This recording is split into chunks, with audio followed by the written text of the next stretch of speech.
Hey guys, how's it going? Welcome to another episode of Downtime in the Hangar, where we talk about all things GBO2 and definitely not tangent ever. Not once. Guaranteed. And this week we got a guest, Vion. How's it going? Me? Hi, what's up, man? It's going pretty all right. What's up? How y'all doing? For those who don't know you, though, what do you do? What do you got going on? Stuff like that. Well, on the weekends, I like to post up on the street. No, I'm just kidding. Hi, everybody. Hey. I am mostly a person who does things on the U of Tubes. Mostly Gundam content on YouTube. Other games, everything in between. All around your friendly neighborhood. RedWolfVion. That's all I have. But if you do see him on the streets, that's the guy in the cardboard box that says Gundam written on it that you see on the weekends. Yes. For anybody who wasn't aware. That's my my RX-78 cardboard box. RX-78. A true work of art here. For real though, there was like a cosplay like Optimus Prime. I'm like, I was like, do you know what Gundam is? And they were just like, no. And I'm like, I'm disappointed. Just walked away. Just busted his death. I was just like, if they said yes, I'd be like, okay, you gotta do this only with Gundam, and I was gonna be like, how can we make this happen? But no, no clue. So I was like, I'm out. That's an interesting. I mean, I guess not every mecha fan is about every mecha, but I feel like if That you should have been the reverse meme though, right after the Olympics. Right. you should. Well, Magnum should have been like, oh, you know, the Transformer was at the Japanese Olympics. They're like, oh yeah, that one. Yeah. I think this was before that though. Oh, that's sad. Oh, oops.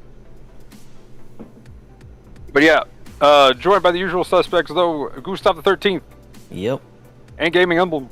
Howdy, howdy. So what have you guys had going on past week? Mostly just trying not to have my wallet fly away from all these banners.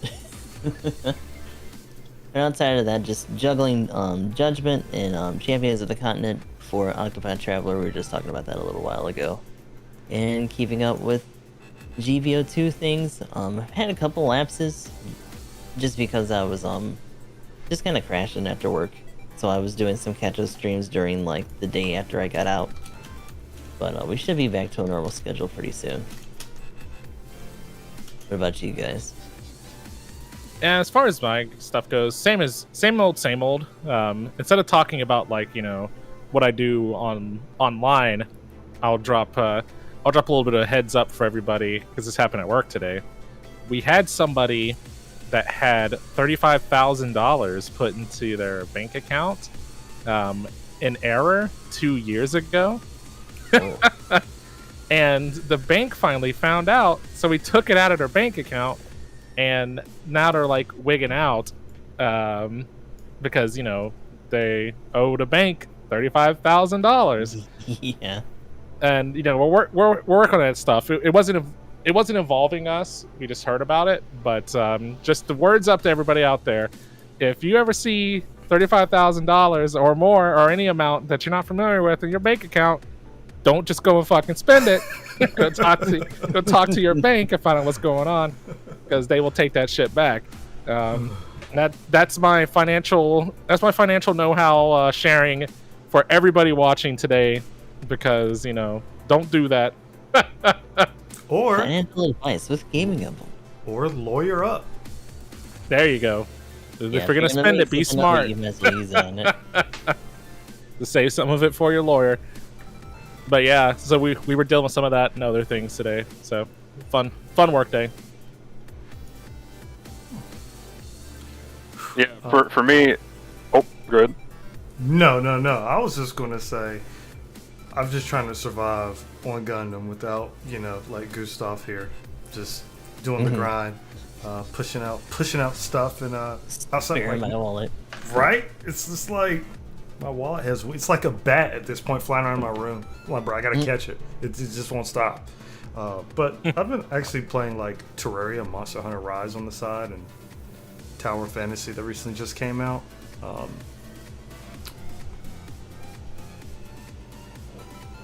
Stuff things.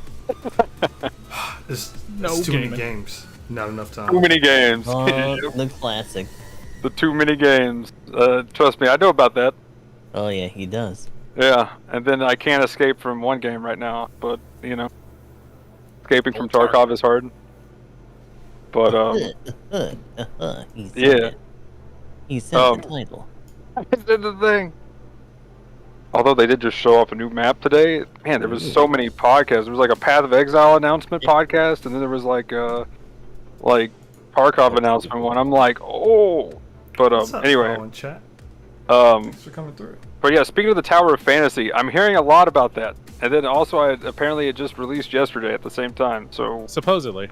what is this fantasy that is a tower? It's not Genshin Impact, I'll tell you that. That's what I've been hearing. It's pretty much a free-to-play open-world MMORPG. Extremely similar to Genshin Impact, but for the first thing, biggest difference I saw, while you're running around, you can see other players run around and you share the same server and stuff. So it's like there's set servers you join, like an MMO, and you run around, you do missions.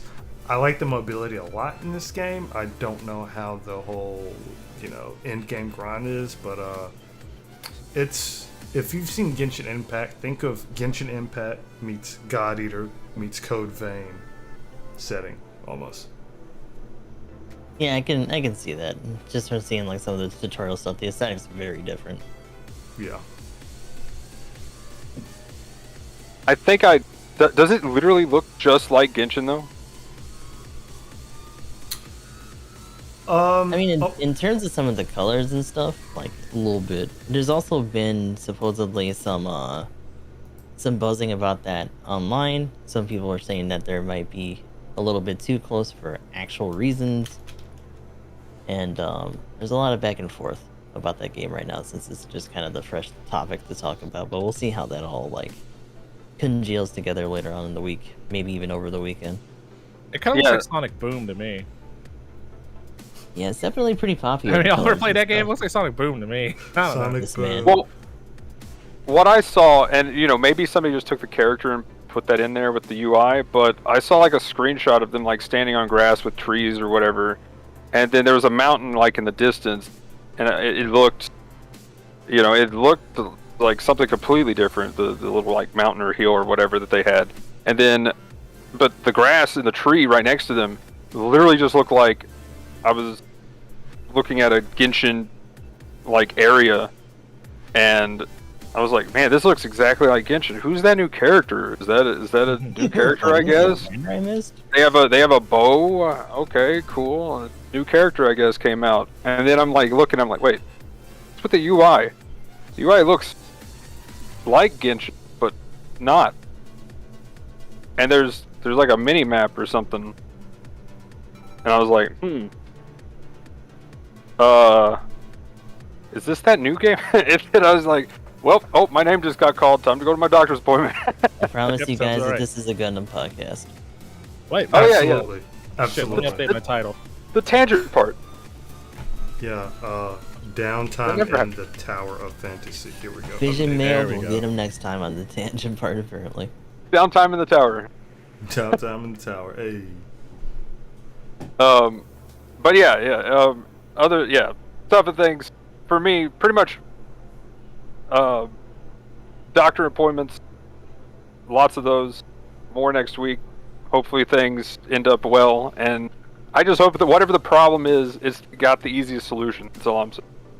Other than that, just been trying to fix things, like get the fridge situation sorted out, and been just playing Gundam and Tarkov pretty much. Path of Exile looks cool. Gonna check that out.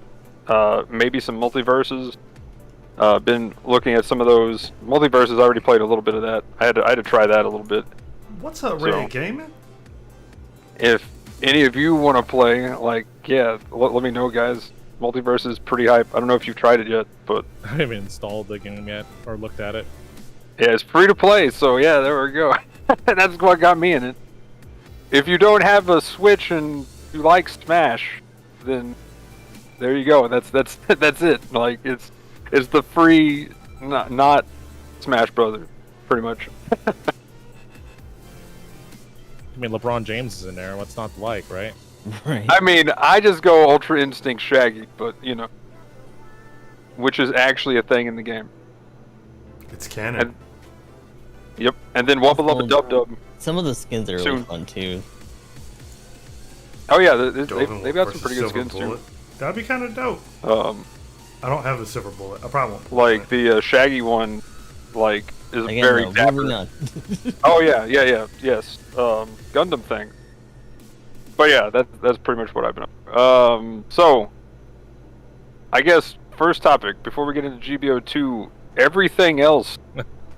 Beyond what do you think of the evolution stuff and Battle Alliance and whatnot? Bruh. I think it's dope. Hey, Mercury! So, looking like where we're at today and later this month with Gundam Evolution, Battle Alliance, all that stuff, it's awesome because most of us here and in the chat knows in order to play Gundam games, you know, even 5 years ago, 3 years ago, you would have to have a Japanese or an Asian account to download and play these games. And I'd be like this with my phone with Google Translate on certain parts, you know what I'm saying? So like the struggle was there. And then we had to get like very creative with ways we played the imported Gundam games and everything. But I digress. I absolutely love it. In the last 3 years, I'll say alone, we've been able to get a... Don't kill me for saying this. We were able to get a Gundam Breaker game localized. We were able to get Gundam Evolution localized. We were able to get, Battle Alliance over here. We got, theatrical releases of narrative. You know what I'm saying? Like, that's a lot. And same thing with, oh my gosh, I just forgot the last one that came out with the Zai. Was it Zai? I don't know. Zai Pi. Hathaway's Flash. But yeah, Hathaway. Oh, yeah. Oh, the G, yeah. Like when that stuff coming out, I would have never realized I would be able to go to movie theaters to see an animated Gundam movie, outside of the unicorn stuff. But I'm really excited. I feel as if a lot of what people do with the fandom, such as us, doing podcasts, streaming, buying their stuff, the Gunpla, has helped bring it to where I'm glad where it's at, but I want to see it go further. I love it. I love the idea of we're now having, Gundam stuff in English. I love that Gundam is even that more popular than, like, even when Build Fighters came out, I feel is. And when Build Fighters came out, you all know that was like the peak of Gunpla, you know what I'm saying? Mm-hmm. But I would have never imagined our interest in Gundam to kind of be blown up to a sense where a lot of people come into the fold enjoying it. So Yeah. I'll stop talking because I can talk forever about how much I love the idea that we now have English Western releases for our Gundam titles. But we in there, y'all. We in there. We did it. Definitely a big Oh, one. for sure. I mean, And our non-Gundam G titles. generation is actually up, coming in there G-Back? too for the mobile at the Yeah. release, which is going to be Yeah. bringing those stories along as well. But it is Maybe, nice because Gundam will drag in more SRW 31s or whatever too. That'd be cool. one can only hope. Or maybe there's been a lot of speculation about them maybe coming up with some other stuff in terms of like either OG or just like a whole other one, since they've been doing like those concerts and some other things like that. I know you guys probably saw news about the Gundam Metaverse or whatever. I need that to be like, I need it to hit and I need to come out nice and solid so I can spend the rest of my Gundam time in there and just like take all this to the next level. I need that to be like finalized. Yeah.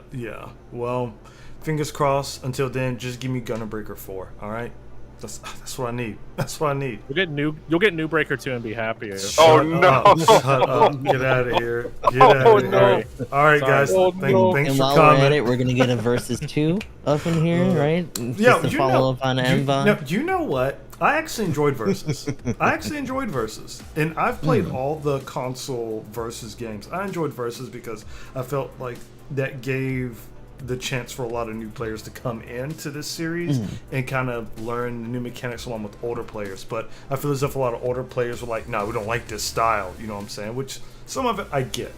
Because I'm not one to care for like heavy assist oriented game. But I like the dive boost. I liked it. I loved it. I love that canceling element to the game. A lot of people didn't, but again, that's just me. Don't hate me. But if you're trying to beef, see me on MB I got you. Alright, I got you. Oh, the gauntlet has been draped. Yeah, I haven't played in like forever, so I'm just disclaimer. Yeah, we'll fight. I might lose. Challenge though. accepted. Let me grab a gauntlet. Hang on. Yeah. Oh wow, Magnum's throwing the gauntlet. Oh, Yeah, Here we but go. I'm throwing the gauntlet right here. I played Maxi Boost on before Gundam Versus came out, or whichever was on the PS3 before that one. And when the Gundam Versus came out, like maybe it's because I'm a casual, I was like, oh sweet, another Gundam Versus game. That's kind of Western release. Let's go. Right? Yeah, like that was like so. It was so hyped because that was one of the first Western releases we've had, and it sucked because how some of the reception to that game got. I was like, y'all can't be doing this, bro. Like, y'all need to love this game so we can get this more. Because the problem with Extreme Versus right now, I use the term problem lightly, because it's a very arcade-oriented game in Japan. So no matter what, even if we get it localized on console, we're gonna be like 2 to 3 versions behind the current Extreme game. Like they'll Just on cross boost. yeah. I'll never expect them to be aligned with the console releases, because they make all their money in arcades in Japan, and they're gonna do it. In a very like depressing and kind of dark angle, your best chance for that would have been for the arcade industry there to have crashed over COVID, but it survived.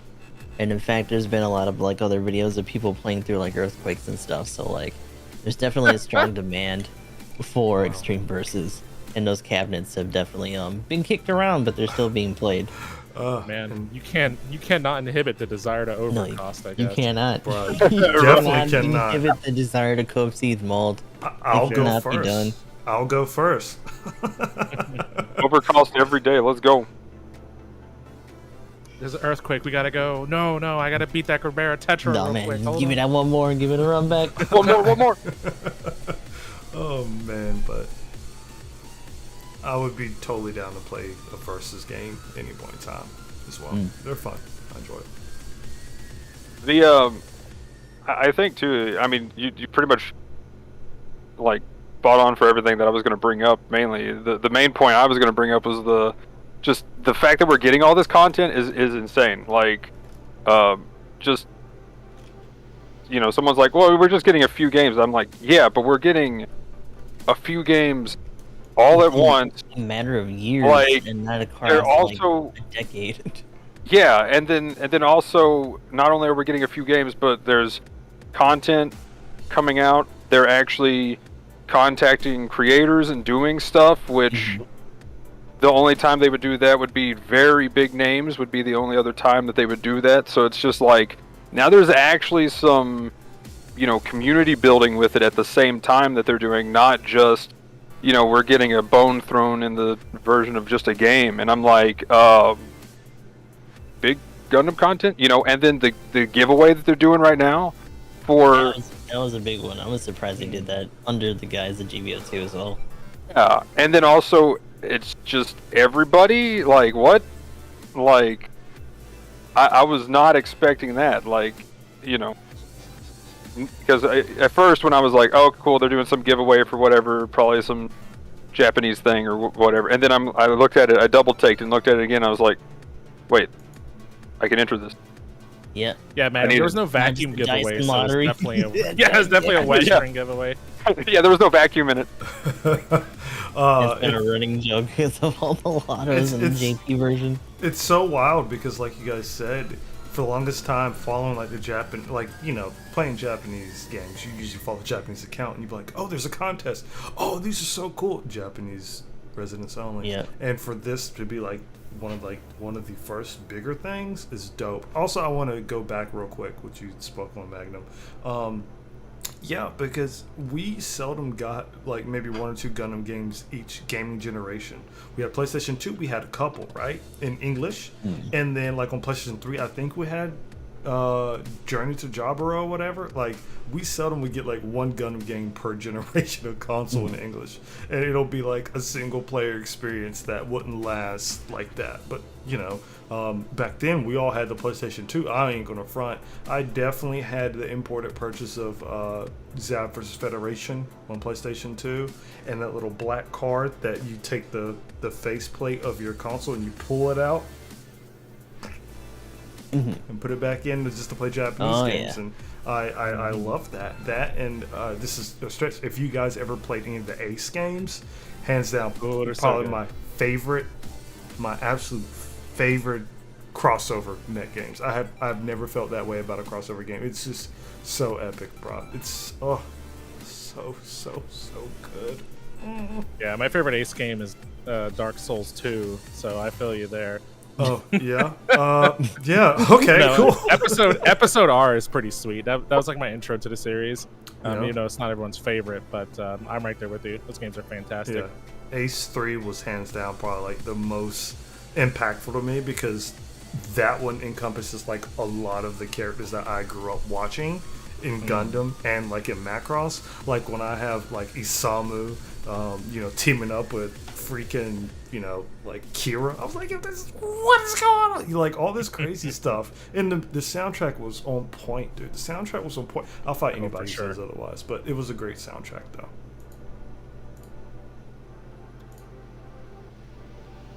One thing that I wanted to add too, just kind of touching on Magnum stuff about them reaching out to the content creators.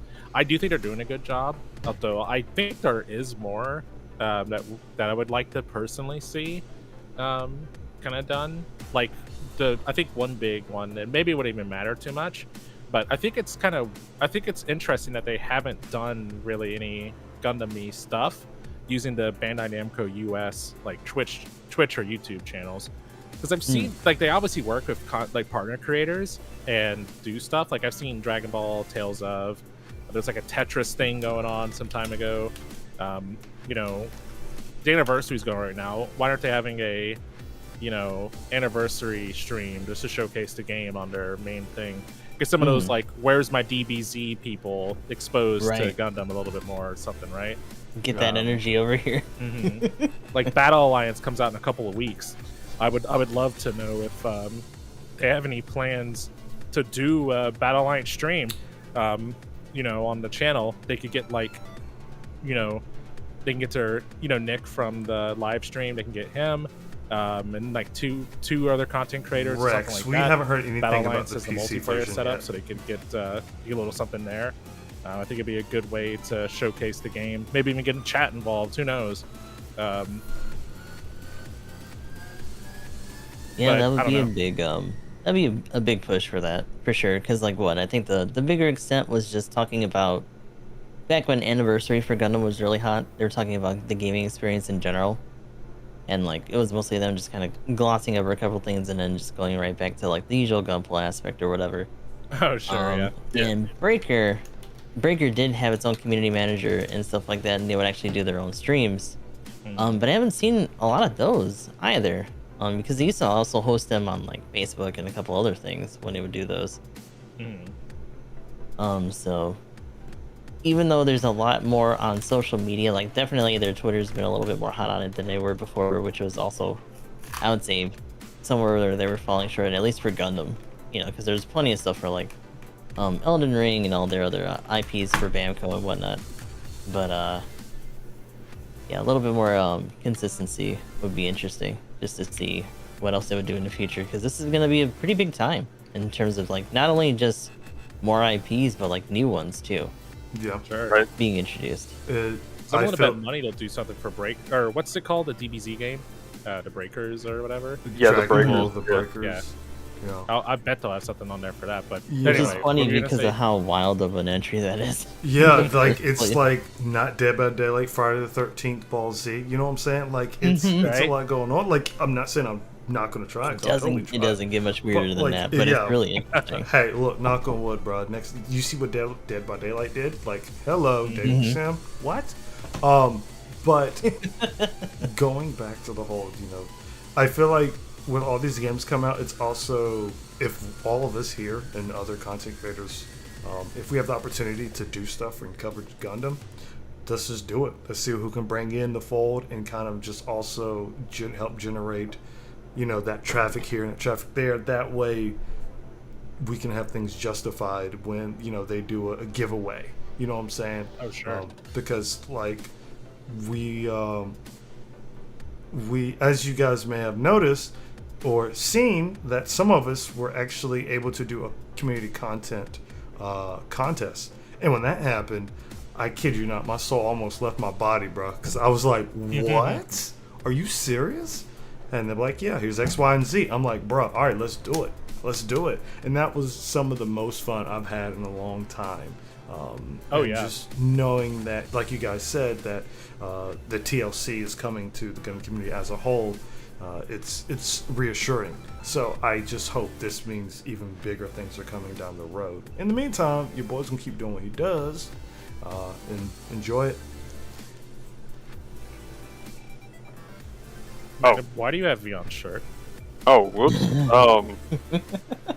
Hey, Vion, you want this back? I got mine, man. I got mine.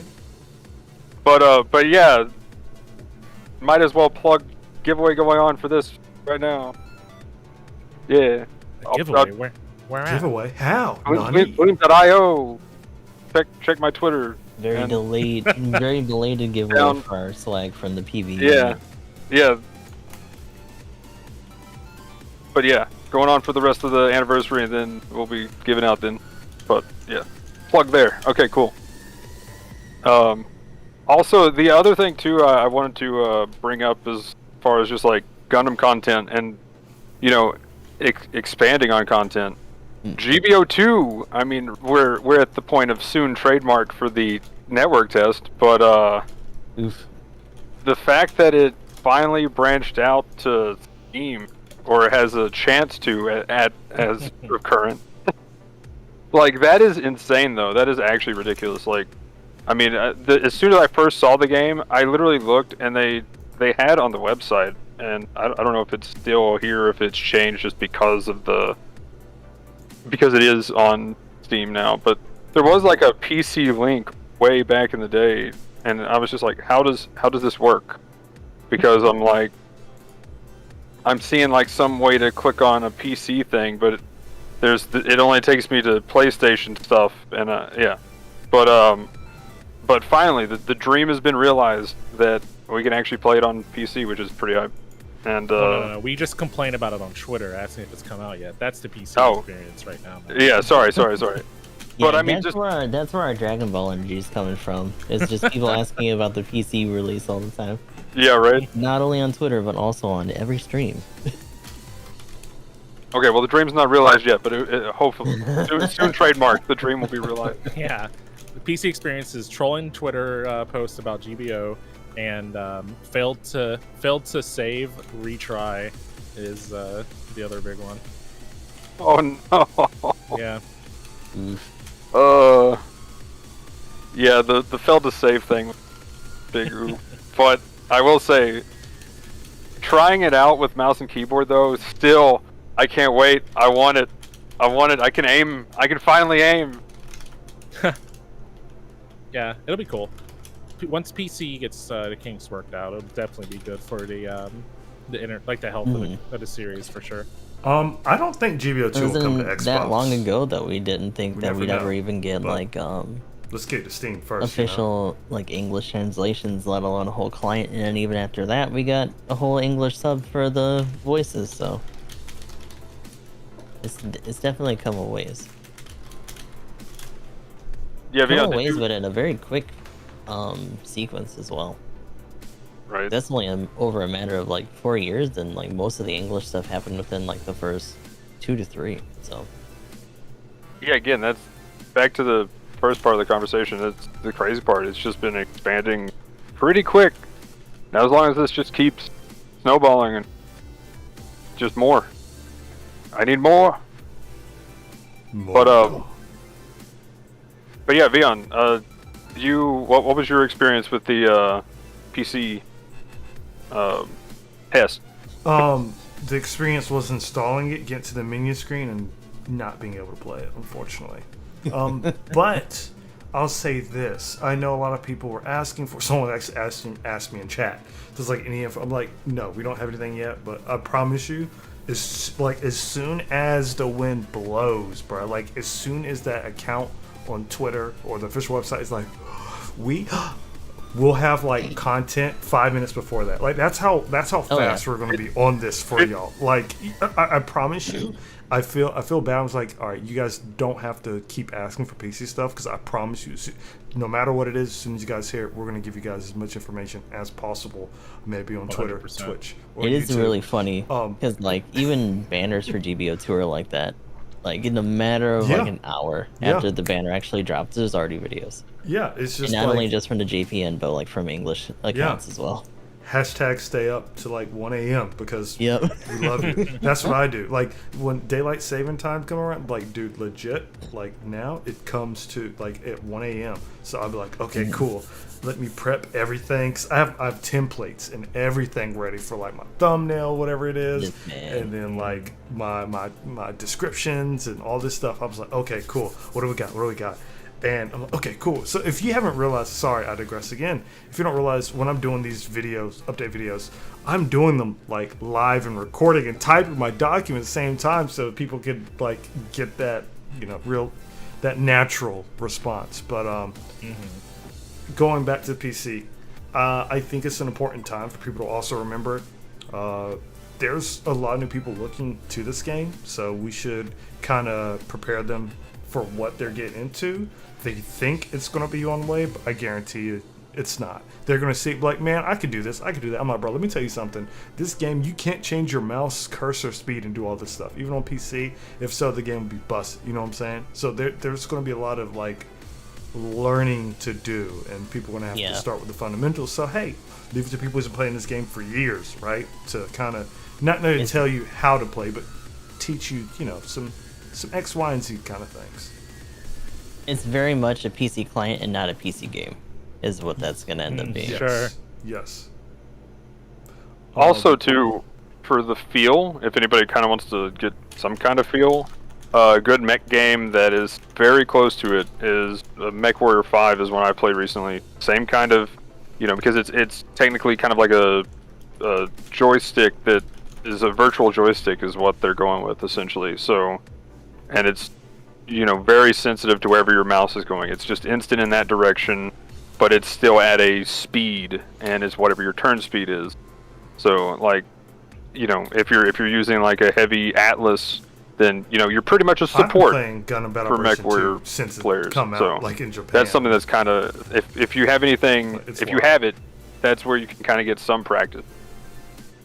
But yeah, that's been the closest thing that I've played what it felt like.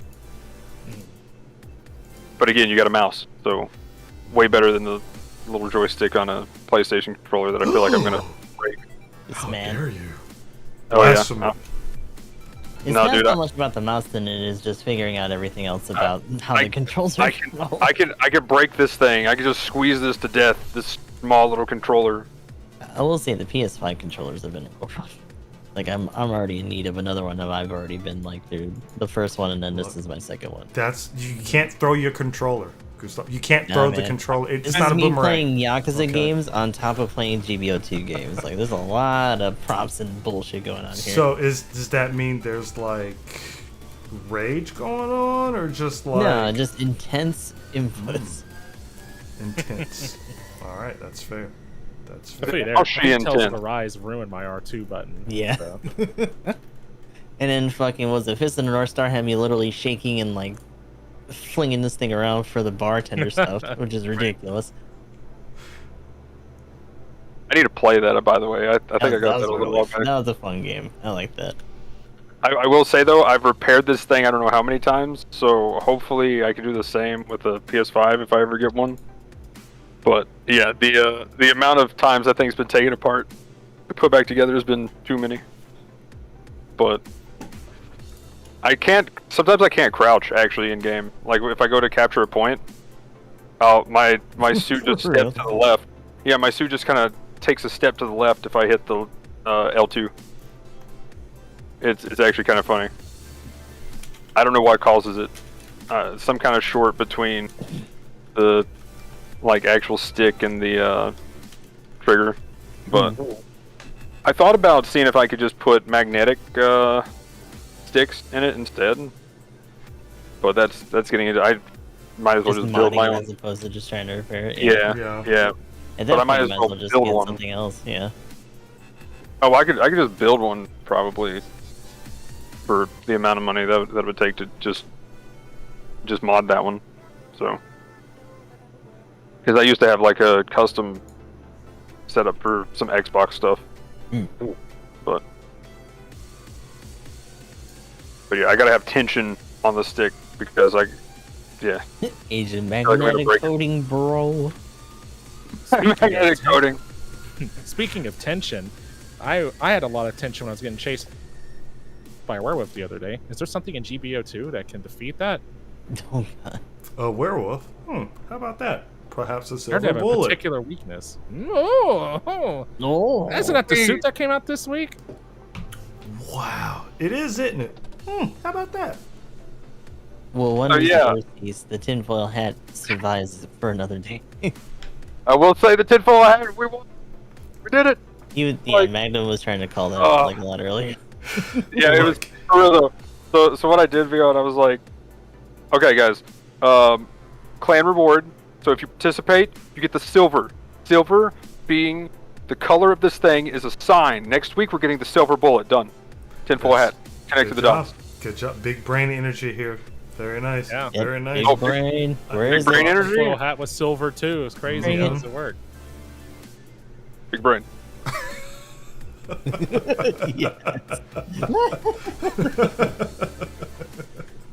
The memes, they don't stop.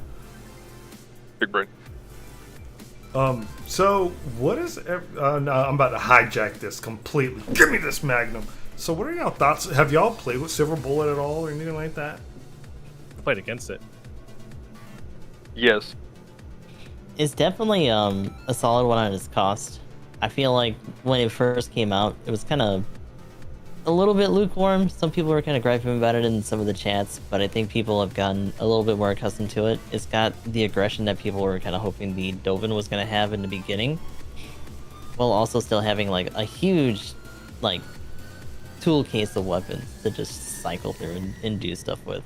So that crazy showcase that you saw before it got absolutely smushed in Unicorn is actually useful in this game. Oh, how about that then? Well, that's interesting. So, I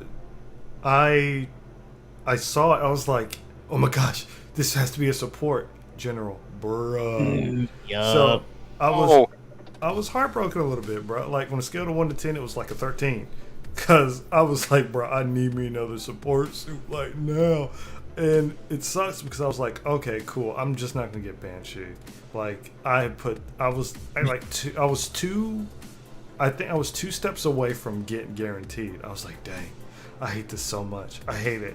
But I was like, no, let me just stop because I might regret it. They're gonna be like, surprise! I was like, bro, I don't want to be in a situation where like I would rather miss out on Banshee than miss out on the support that I really want to play with. No offense to give out Banshee players. Emblem, but it is what it is, man. I'll shoot you down one day or another day. Trying to get in there. Yeah, don't worry. I heard silver bullets are, well, maybe not. Maybe we won't even see them because they're 50 cost down. Yeah, just go play. I heard unicorns are really good against lions, probably. Imagine. You know, the support thing too. I was expecting a support because we got a general raid, so I'm guessing support next week probably.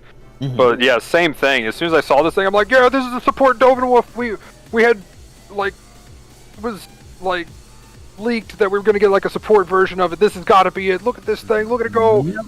General. What? But also at the same time, considering how eclectic it is, it makes the most sense. yeah. I mean, with how aggressive it is, fair enough. I do have a question on one of its skills, but before I bring that up, the other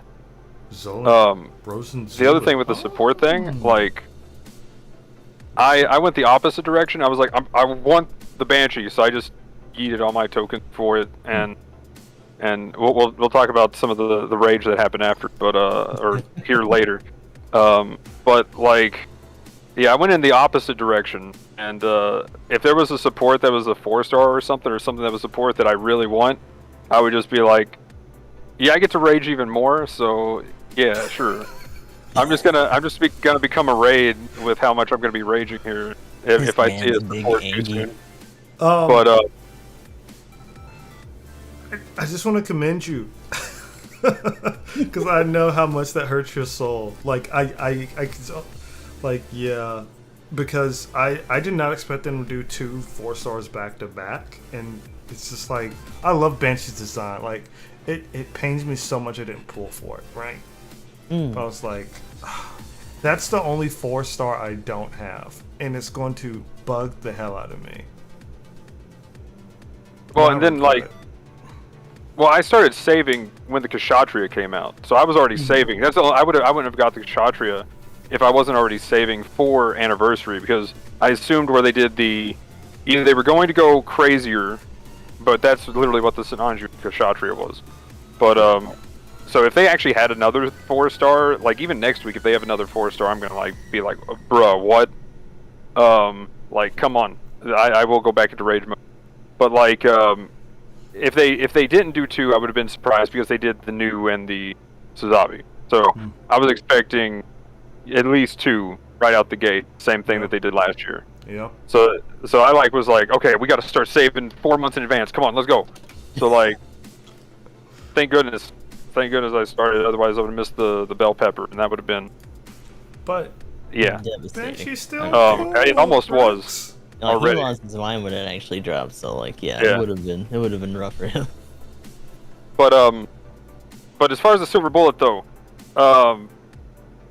skills wise, it's got offense system. If you're using the lock-on beam saber thing, does it activate offense system? That's my question. I didn't think of that till like today, but like this morning when I hit record, I was like, oh no, we should have tested that. Crap. What's the classification for the weapon? If it's considered a melee, I don't see why not. Technically a melee, so does that mean you get offense system while you're locking on?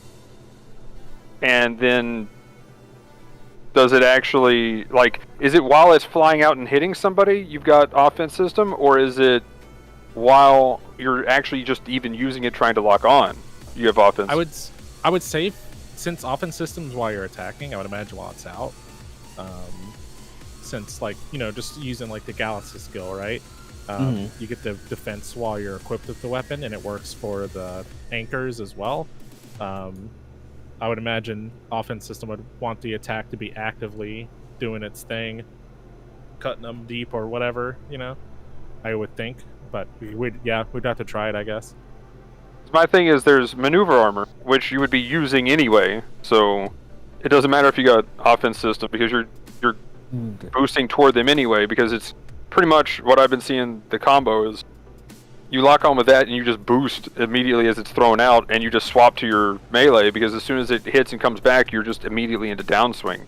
It's literally just stun, oh by the way, smack at the same time, because it's just like hit, comes back, and then you just instantly swing. It's actually kind of gross how fast that combo is. So Chat's saying it's counted as a beam weapon. Is it range? Yeah, Ferrari is saying that it might count as a beam weapon. So if I was like seeing some big damage. Yeah, it says that on the wiki too. But okay. Sorry, go ahead, Bjorn. No, I was Okay. gonna say I would just honestly go by the game. It hides stuff, but if it legit has a range, it's not a melee. Like if it's because you know how some weapons have That's some. 250.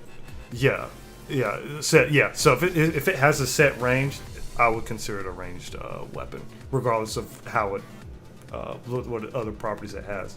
Because at that point, it's just like, all right, you can shoot someone who's 250 or lock on 250 rather than just, even like Banshee's sub melee. You know what I'm saying?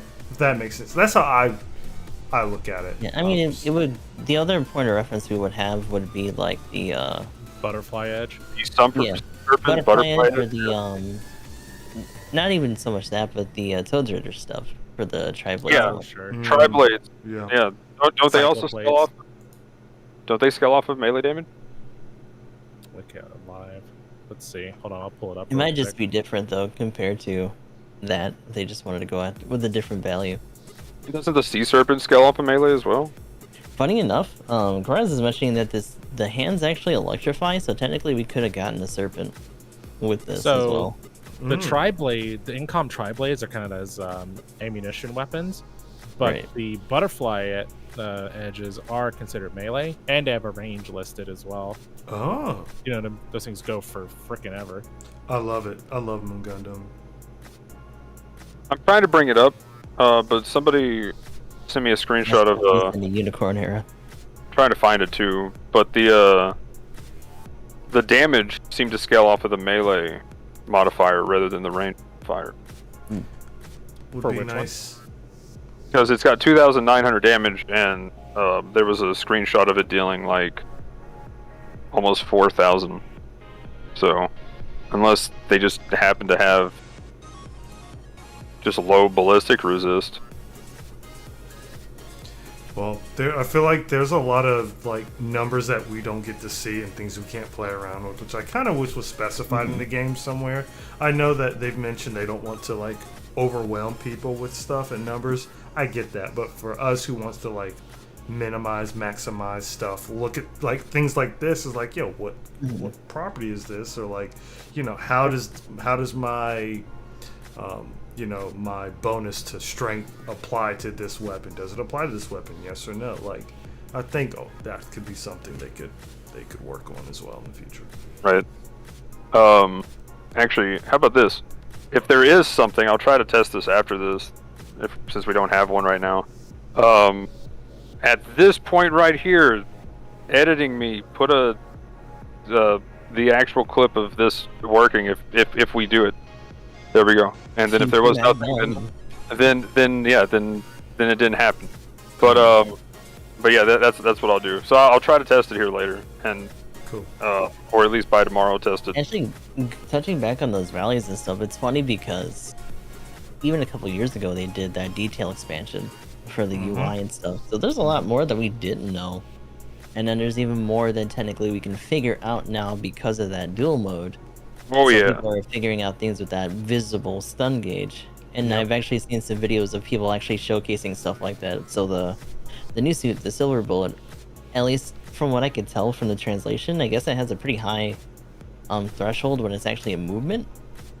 So it actually takes a good amount of dumpage to get that thing stunned out of its boost, just because of how its defensive skills stack. Yeah, that damage control 3 is just gross. Like, you need pretty much 200% stun to actually stun the thing. It's like I guess. 190 something or something ridiculous like that. Yeah. So like, that's its big deal. Anybody who played the SCR is probably right at home with this. Mhm. That's what I've been comparing it. It's there, but bigger and with more shit to throw at people. So with Yeah. silver bullets, what's its like out of all of its kit? What's its longest range? It also has a proper shield, though, right? No. Really? Unless it does, and it literally doesn't have room to fit it on the stuff. Does it actually have a shield? I thought it had something on its arm, but I might be mistaken. I mean, what it says, it's a left arm buffer, special Also, it probably buffer. just has- So, Okay, Cora says no shield, so it probably Yeah. just has a defensive thing. For and it. and that was the other thing I was going to bring up. Buffer, yeah.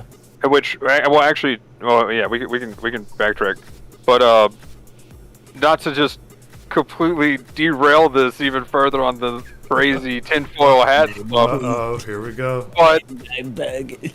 look at the shield. It's got missiles. I'll pull it up in the video. Oh, It's got here we missiles go. on the shield. It's the space type. It's the Jigen shield. It's got the missiles. Yeah. And it's got Vulcans. If you zoom in on the head, it's got the Vulcans. They're actually installed. The missiles on the shield are installed. The Vulcans are installed. They just ran out of weapon slot.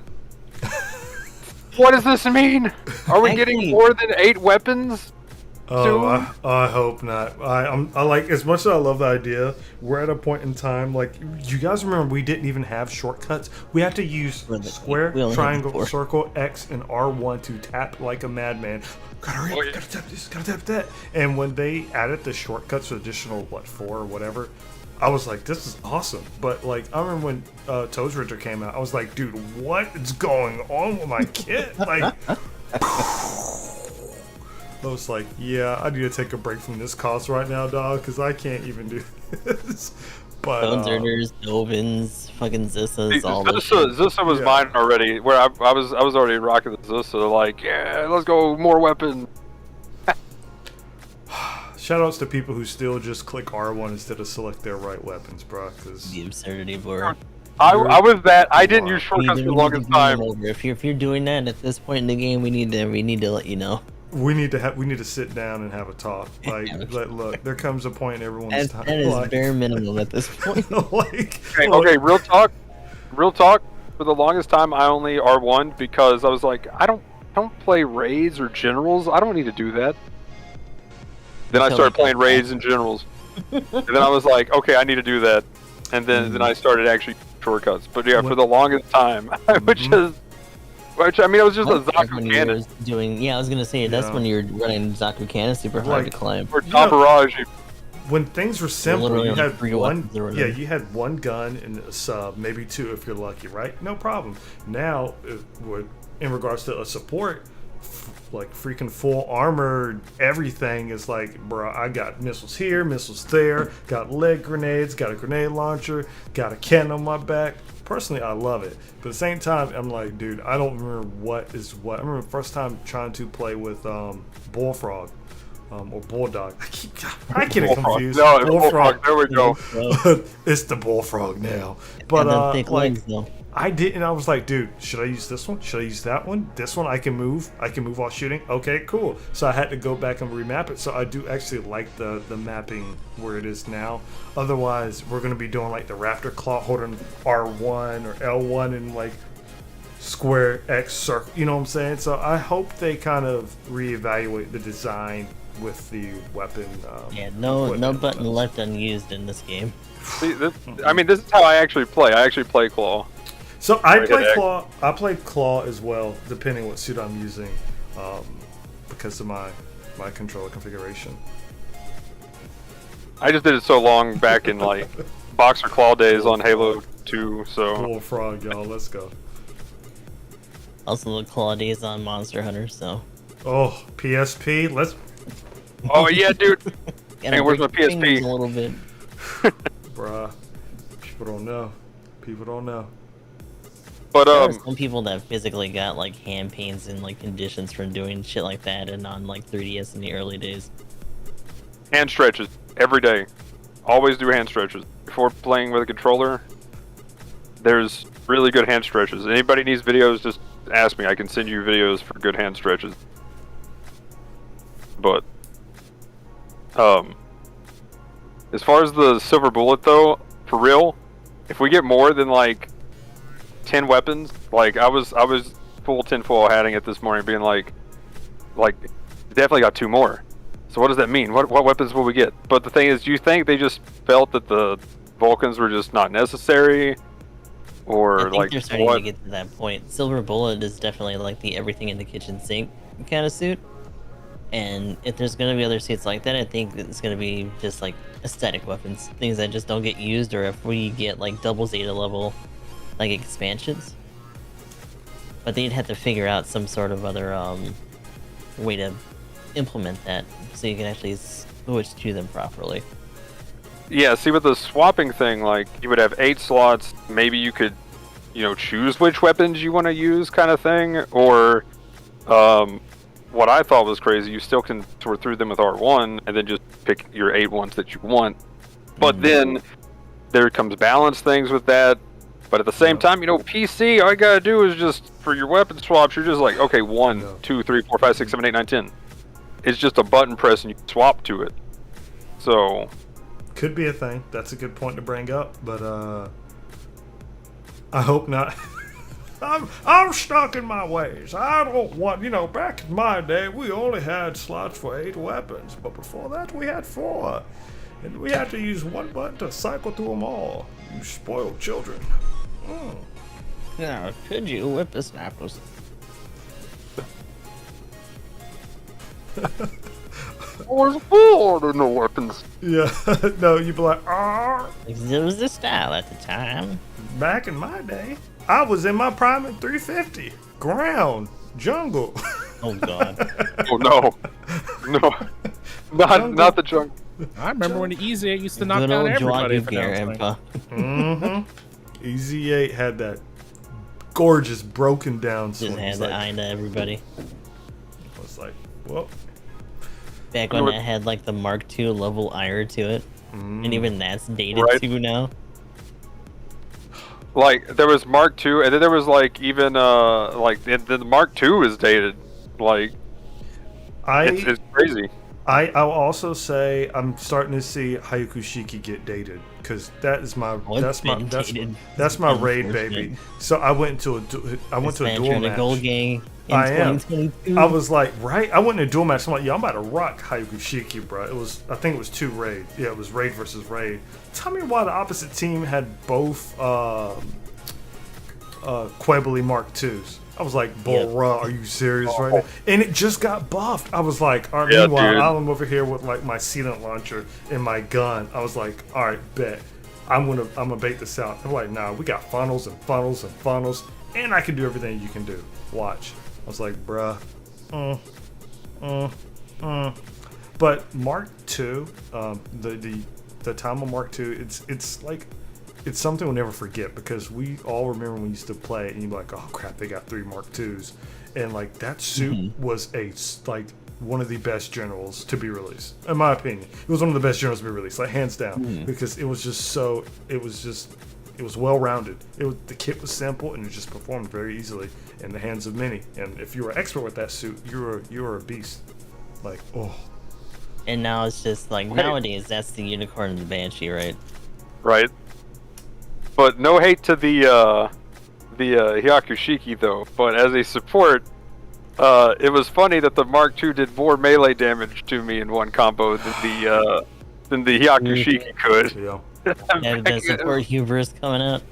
I mean, it was actually true though. The general was better than the raid at killing me. What was this? Yeah, that's why they called it the Blue Raid at the time. Yep. Once again, But- it was a stat. Also, back in that day, that was the glory days of sports because we had the MLRS. Yes. Look, I will fight anybody. I'll still run MLS and put in work, bro. I promise you, I will hit you with some missiles so quick. And that's because I know we're going off topic, but that's because a lot of suits are leaning towards being, like, you know, and kind of take advantage of that. Just saying. Well, See, to kind of bring it back on topic though, too, like looking at this suit, it kind of has everything. If this thing had a dodge roll, like this thing would be absolutely disgusting. If you can also stealth up with it with the smoke, you've got the giant Dovenwolf beam. I can't remember if the Dovenwolf takes 10 seconds to charge, but it's an 8-second charge. But you can stealth up and just go sit in a corner and be like, yep, no big deal, I'm just over here. I haven't noticed it charging, actually, to be honest. Every time I got hit with that, I was like, oh, what, you know, and I'm a support. Like, I'm trying to pay attention where everybody's at, and I'm just getting hit out of nowhere by just a beam. And so, like, it has good long range. It has crazy incendiary rounds. 500 damage a tick, which I think is the most incendiary damage we've had, maybe? that's pretty good. Of course, it's a general. Right? Of course, the general gets that. Psst. Psst. I'm biased. No, that's correct. That's very correct. No bias here. Yeah. I mean, I think three of us definitely will agree that it's got, you know, and definitely no support and raid bias here at all for 3 of us, right, Emblem? Not at all. At all. Uh-oh, Emblem, have you been muted? He's done talking to us. Oh no! He's Because it's speaking been to a the while. I I've was been. wondering why you guys weren't Xbox. responding to. I was wondering why y'all weren't responding to me. I don't know what's going on. We were like, wow, let's just ignore him. Can you hear me now? Yeah. Yep. Okay, Hello. so must be what I'm doing. So, Okay, push to talk must not be going through. what was your commentary on the Yaku We won't even worry about it. Hold on, let me reload Discord real quick though. It might be the administrator. But yeah. Whoops. I thought something was up there for a little bit, but I figured I'd bring it back to there somehow. But yeah, the silver bullet. The other thing it has. What are we missing for some of the other weapons? It's the cannon. Apparently Beacon rifle. going back to the Growl for a second, the Growl apparently has the same rounds. Oh, for incendiary? Really? Oh, okay. That's big. But then it has the Jigen beam rifle, and it has the incoms. So is the incoms actually done? Like the Dovins does? Because I know they actually hit 3 times, but I couldn't tell if they were actually stunning anybody or not. Like, if they have good stagger buildup, then that's... I mean, it's got a solid kit all the way around. And then since it's got big melee damage, like, that's what's kind of interesting to me. Like, that Beam Saber incom has a ton of damage. Like, it looks like it scales like a melee as far as just how much damage it has on it. But, I mean, if it's ranged, that's kind of interesting. Because it's pretty much the same damage as like a Masala claw. You know, it smacks somebody with a claw pretty much. There we go, he's back. Welcome back, sir. Oh, I'm not hearing him. Oh, no. Oh, there we go. Oh, I heard you. How about now? Yeah. Yeah. Alright, I don't know what was going on there. Okay. Well, I know what was going on there. Heckin' other stuff, but alright, sorry. Missed the entire conversation up until I rejoined, so I'm back now though. I was just going through the weapons and the different things that it had, that actually it has, and not that's on it that's just for show. So, what are the incom stagger buildup? I'm guessing you have the wiki pulled up? I do have the wiki pulled up. Hold on. Rex, they should definitely get Also, penalized for that. Report Gustav, people for that. I was muted so nobody heard me, but when Gustav made that comment about the Hyakushiki being out of meta, yeah, I was pretty much echoing that as well. Well, you had to suffer through that for a while. Hell yeah. 700 Well, yeah, that was your only 700, right? For a little for bit? one of his results, I think. For Yeah. a little bit. It was real fun slapping around some news and Sinaji, or not Sinaji's, Sazabi's. I don't think they're cool because they're all Wadate Janine. Tell you what. Had to give which it a weapon, couple Magnum? times. The incom specifically, because everything else pretty much has a stun with it. So. Oh, sure. The incoms do not show a stagger value on the wiki right now.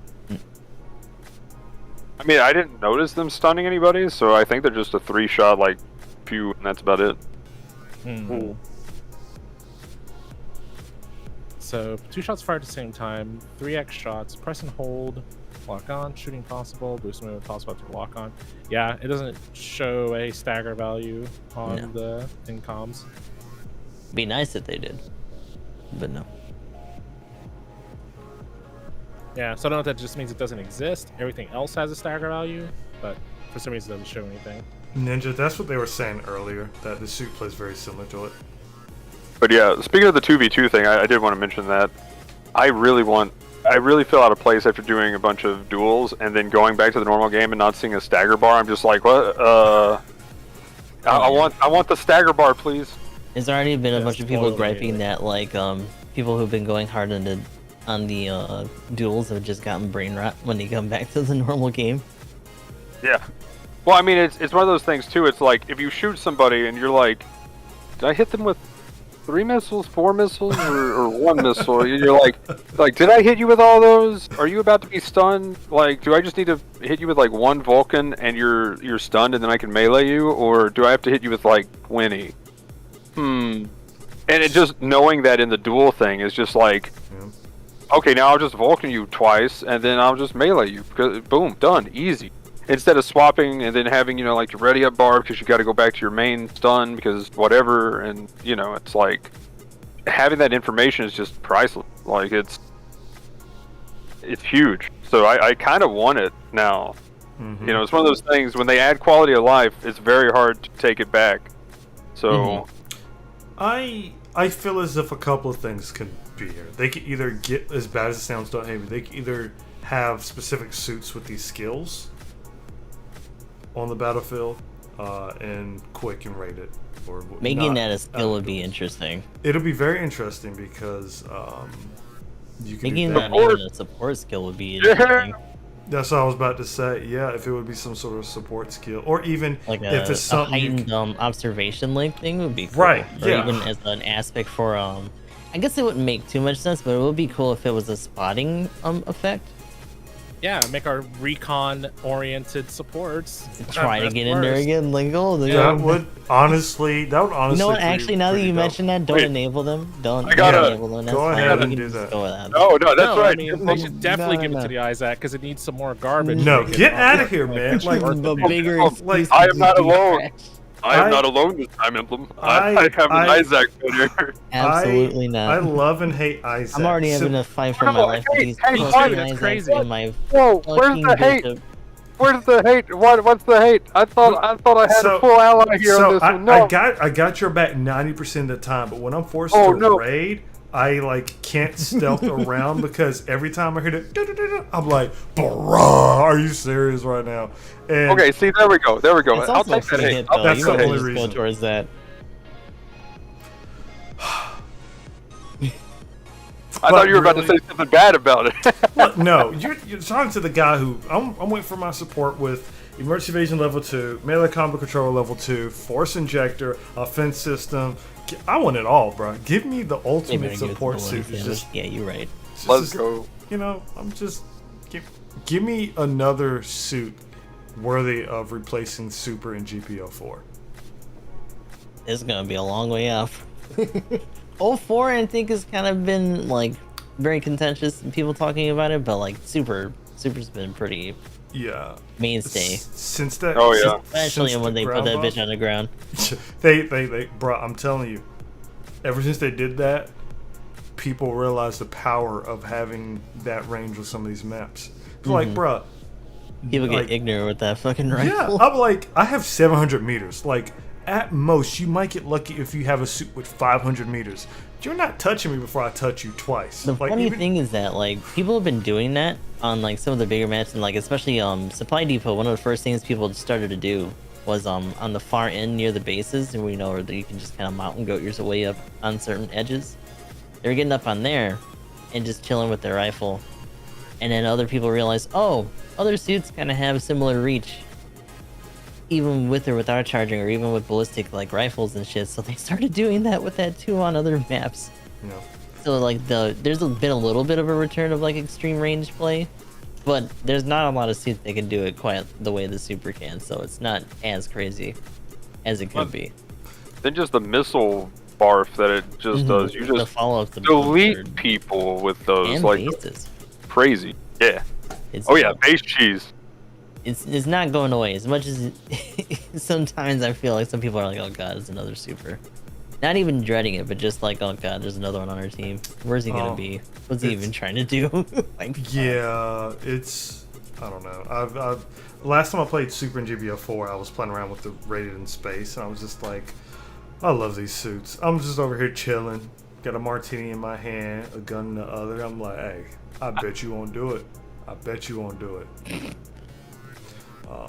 But I just, again, I go back to the point. Those suits are, as bad as it sounds, I think those suits are only as strong as they are because of the range on their primaries. Because if they were nerfed to like 400, Rest in fucking peace, dude. Yeah, There's yeah, no difference like- between that and anything else. That Yeah, they cost at that point, I would run because the HML. heavy stagger, only does so much. It is really useful, and the output on the missiles is still gross. Like there are some people that run it really aggressively, as like a very outside along, almost like mid.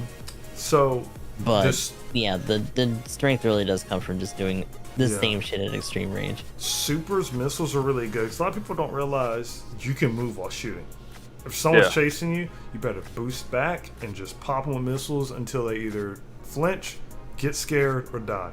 Simple as that. Like, I love Super's missiles. I love those missiles. They're crazy. That's the only reason why I play mid range with it, is because of the missiles. Because I can just easily stun somebody, follow up for some free damage, and if they're going to try to just, stare me down or just fire back at me, they're taking another probably 2,000 damage just in missiles that are still in the air hitting them. Also, I think Super Gundam is one of the easier suits to get. 97 or 100? Like, max range strength, I think? Yeah. I forgot, but that one of those suits that I use is max 100, which, I mean, some people are like, oh, that's nothing. I'm like, bro, that's something, because not every suit can accomplish that at specific costs either way. But yeah. You can actually do some overtune, I think, with it. I think you can maybe get some overtune with it too. I think that's one of the few suits that can do that. Yeah, if you're running at 700, it's level 4, right? Yeah. Yep. Yeah, but the complex expansion, you definitely can run the overtune part for sure. A monster. Speaking of that, I know, like, we were going through stuff. Anniversary. How about that? Oh yeah, well here we'll get to the anniversary here in a second. Let's get back to the silver bullet, and we'll I guess anything else with a silver bullet, because we mentioned its skills, mainly the main things: maneuver armor, force injector, damage control 3, no dodge roll. I think that's kind of the big thing. We talked about SCR. Like, do you think it's paying some kind of tax, or what? Like, why do you think they went with the damage control 3 and deal with the offense system and maneuver armor? Like, that's kind of interesting. I think this is kind of another test bed for Dovin-like suits. I mean, literally, that's another template for what this is. So, like, that's something that they've had an issue with that suit as well, and just other suits that have, like, a lot of size to them, I guess, while trying to make sure that they're imposing while not being, like, completely unpunishable. Yeah, because, like, I kind of wonder if it was too similar, given the kit. It would just be to the point to where people would just run the silver bullet instead of a support. Well, the funny thing is that people were talking about this early on, calling it like the discount Dovin, just because it was easy to neutral punish. But like maybe not even a half a day later, like on the JPM, people are like, "Damn, this has like a huge threshold when it's boosting with like the MA and the control and all this other stuff." So it's been pretty split in terms of the opinion, and I feel like it's still really aggressive, and it's kind of what it seems like it's what they wanted the Dovin to be when it first came out, because people were doing those combos, like the barfing down with cumulative and going in for the downswing and then just unloading the rest of their salvo before the iframes came up. And this definitely does that. It's also very funny because that suit is big, but it has this weird Scooty suit like crouch that it does. So it just looks like this big mass that's like hunched over, and then the second it goes in for melee, it just stands up like square up. Oh my god. So that suit, it's weird, but you guys will understand. It feels like it's a good replacement for the Dovin Wolf, whatever, because somehow they're managing to kind of bring us back to learn different playstyles with like generals and supports and raids, while bringing in different suits from different series, right? So like this, I think the Silver Bullet, just from hearing you guys discuss it and these skills, I think this could be a very strong 650 staple for a while. Alternative, like say if you want to, instead of running 2 raids, you run 2 generals and then the third general being the silver bullet. You know what I'm saying? Or you could be more comfortable running the suit, running up on somebody with all that stuff. So I personally love when they do this with suits and kind of make them in the outfit a little bit. And as far as like, you know, people liking it or saying it's like, I always give a suit like at least a week and see if I still see it everywhere. Not because it's pop. Well, actually, I lied. 2 weeks, because you know the first week you're gonna see a suit and its natural costs like all the time, right? Because people want to play it and try it. But I love seeing new suits and these like existing costs kind of changing up the meta, and hopefully Silver Bullet will force people to revisit their support choices or even their raid choices. So I will say I just got into a 650 match. We don't have a support, and we actually have a Dovin as opposed to the silver. And the other thing is that ultimately we already had a really strong 650 like contender. The Rubawu is still in there. A lot of people are still laughing in Rubawu, just in general, because it does have that walk up like stun loop that it can do before it even gets in there with its melee loops as well. But yeah, this is still an imposing suit. Like the enemy team actually has one. At the same time, it also committed to melee and didn't really stick too much, so it lost a lot of its health. I also have a question for Emblem too. One of my comments about the suit when I was recording was like, I think it's playing against it as a raid didn't feel too bad because you can stun it like if it was a support essentially, because it doesn't have the dodge roll. But it also reminds me of raids that I've played that don't have dodge rolls and have to rely on maneuver armor and their maneuver armor level 2 and 3 to actually reduce the stun values. And like, does it feel like you're fighting another raid? Because that's almost like, if you're, when I was playing it, I was kind of thinking, yeah, this almost feels like I'm fighting a raid with a raid. Yeah, I could see that. I don't know. It's hard for me to say. We only played a couple of games last night, and I've been at work all day, so I don't really have much else besides that. And honestly, like, and shit. Yeah, most of my experience from a couple of games last night was just getting blasted off screen by them. So I honestly haven't even noticed, just because I haven't had a chance to dive in there yet. Yeah, I'd be curious if raid players I think like. Koraz called it pretty well too. It's a good sweeper suit. Because it can have that aggression when it's actually just engaging by itself, but it just has so much stuff to barf on it, like you were saying, like on the outside. So it can do kind of both roles. I think a little bit more readily. Stop it, Red. And chat on my side is talking about the smoke dischargers and just being able to flank and unload on people, jump people. So. And like you almost punish people for not letting you engage in range with this suit just because of like how easy it is to just kind of switch between. Which one, Rex? I got you, dog. I do like how tanky it is though too. Tankiness is very nice. But yeah. Anything else on the Silver Bullet? Good luck pulling for it if you're pulling for it, because your boy is not, though. I gotta hit that pass. Very interested to see if anyone tries to bust this out in another set of clan matches when we actually hit another 650. Right. And what's going to be out at that point as well. The thing I'm going to bust is a wolf. A Dovin wolf. Real quick, before we get into the anniversary stuff, let's go through the patch notes stuff. Mainly a couple of things to point out that I'm curious. I know every time this happens, my opinion really hasn't changed too much about it. But the step up that we got this week was the one where you get unobtained mobile suits guaranteed. For me, it's about. I've got the same opinion. I'm curious what you guys think. I'm just kind of meh about it. Even when it's just when there isn't, all my tokens being spent. If I just had an extra, like 90 tokens lying around, I still wouldn't spend on this step up.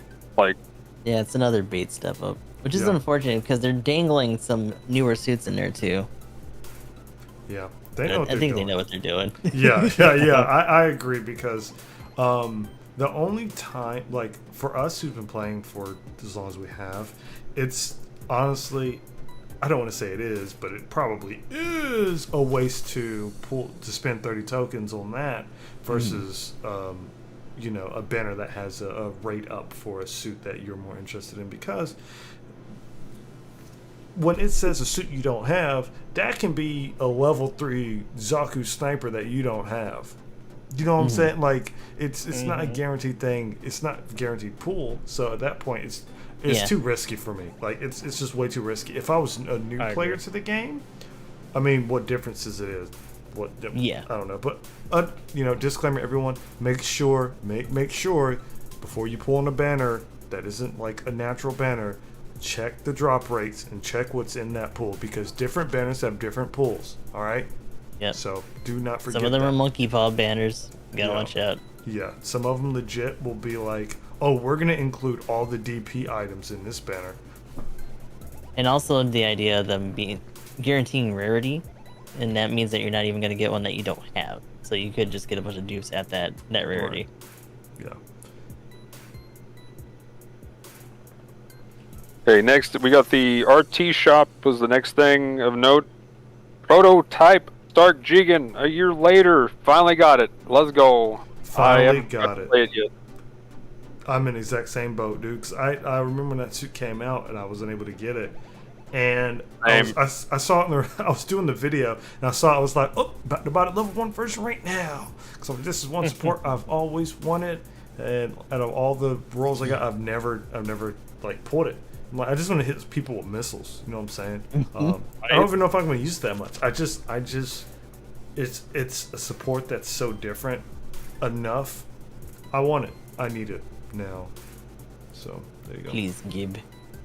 Also, the full armor slave wraith if you want another support. And right now, the 30% off in the ticket shop in the DP store is OP. I got. Oh yeah. Yeah, I got both, and then there was the AR level 1 that I got as well. Pull it, Jay. So yeah, I got 3 supports. I believe in you, Jay.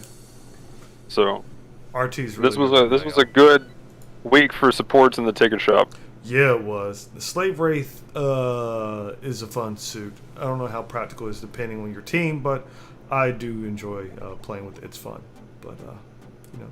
I think any support that has the crouch stun resist, crouch maneuver armor, whatever you want to call it.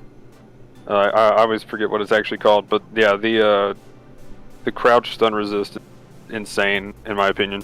Yeah. Like, that has changed the Zaku 1 sniper. Like, it's actually a contender now, I think, entirely, especially with the Magella now. Like, it's just like, you want to ram with me? I got a heavy stun. I'm stunning you no matter what. Like, that thing is scary now, dude. I'm going to take the knee real quick and pop you in yours. Right? Take your legs instead. And then I also wanted your opinion on the Zaku Mariner. What do you think of that for clan rank? That's pretty much we've already kind of talked about it, but what have you seen it in the wild, or have you looked at it much? I haven't. Not at all.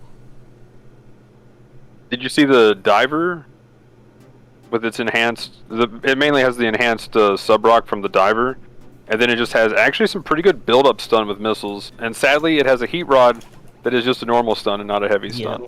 They regular gift it without the extra crazy downswing. What's the cost of this suit? 400, and it's support. Okay. I didn't say that. Yeah. No, I did not. I did not see that. It was one of the things. So it's okay. Like at 400, the supports don't need to be that busted. Otherwise, everyone would run supports and everyone would run away from us. I need to look at its kit somewhere if possible. Oh. Yeah, and I think it sucks it doesn't knee stagger, but at least it gives supports a pretty good response to getting rushed down at the very least. But overall, it has good stun build up with all of its missiles. Like, it's got a lot of missiles to shoot, so you can build up stun pretty well. You can do a decent amount of damage. Its back missile pack and stuff is really good. So like it's got some good damage. The only thing is it's skill wise, it's just a support. It's just your typical support. Like, there's nothing too crazy it's bringing to the table.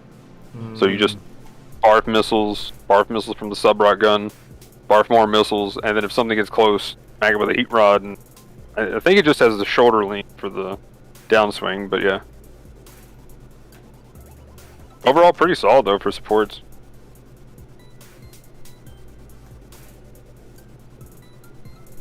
I will be excited to get my hands on it whenever I do. Top 40 this weekend, night game. Yep, that's top 40 before it goes top 100. Well, And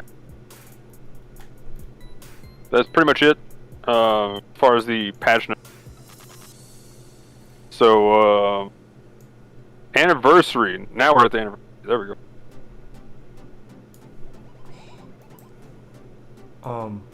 I was saying earlier, the only reason I was talking about anniversary because we were talking about, you know, parts and stuff. And I thought about anniversary, we usually have these step ups with, you know, custom parts. And I wanted to know how you guys felt about, you know, the 7th step having a custom part, which essentially, depending on what it is, could be kind of busted or not. Like, what are your thoughts on that?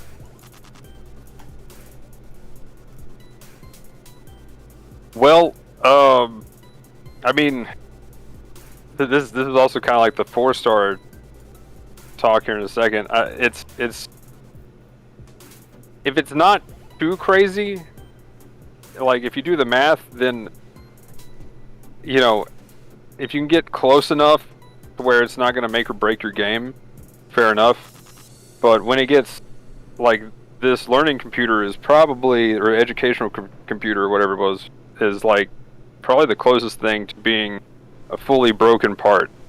Because doing the math, which I went over it last time, you're either 2% more defense and you're covering all 3, or you're 0.4%, taking 0.04% more damage, which isn't hardly anything at all from somebody that's covering 2 defenses.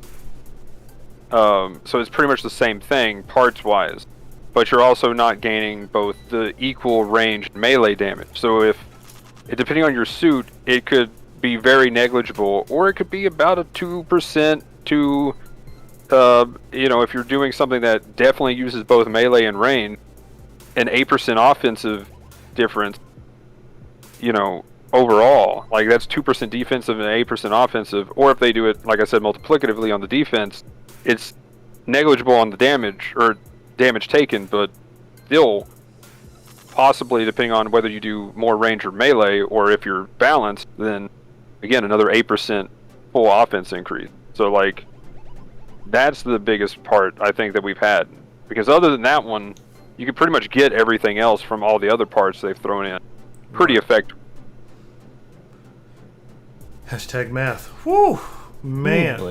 Ooh, No, that was just one thing I was thinking about when I mentioned the anniversary. But yes.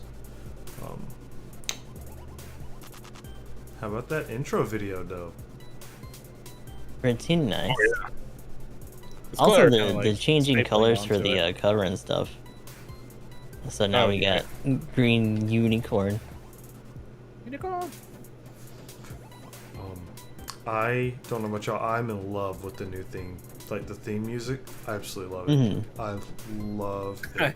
Like It hits so I hard. love it. It Yeah, goes it's so wild, hard. dude. I just want to sit in the main menu. I'm like, don't play the cutscene. Just play this music for like an hour and a half, and I'll be It's good. definitely quite the evolution for what we got initially. Bruh, yeah, definitely. I remember when we thought it was cool when we got the Zeta upgrade after MRLS and everything, and or you know, GBO2 just chilling. I was like, oh my gosh, Zeta, desert background, what? Now look how we've come a long way, y'all. Yeah, I definitely agree there. They've been doing good stuff with like the UI and the menus and stuff like that for the game. It begs the question: next year at whatever the anniversary, like, are they going to keep adding on to the intro with the new suits? You know what I'm saying? Like, That's what they've been doing, it seems like. I like it a lot. I like it. I like it a whole lot. I think it's a nice touch. Yeah.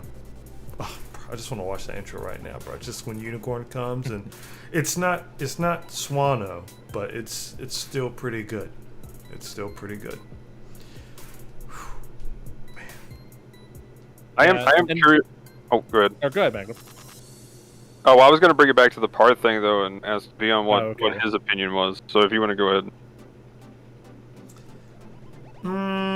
So when it comes to the parts, me personally, I don't mind missing out on a part because in the day, I don't feel like I'm missing out too much unless it's like after 3 minutes your defense is plus 20, but we're not at a point there. You know, we do have the one that's like, well, plus after 3 minutes is 4%, or after 4 minutes is 3%.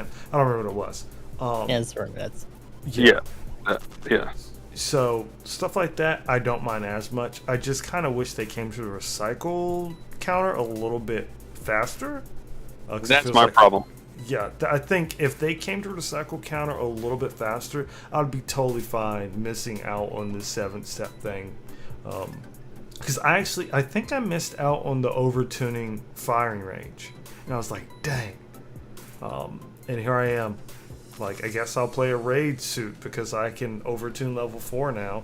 Psst, you know what I'm saying? And I got the heavy armor thing we were talking about earlier, but I didn't get I don't think I got the ranged overtune. I'm almost certain I didn't get it.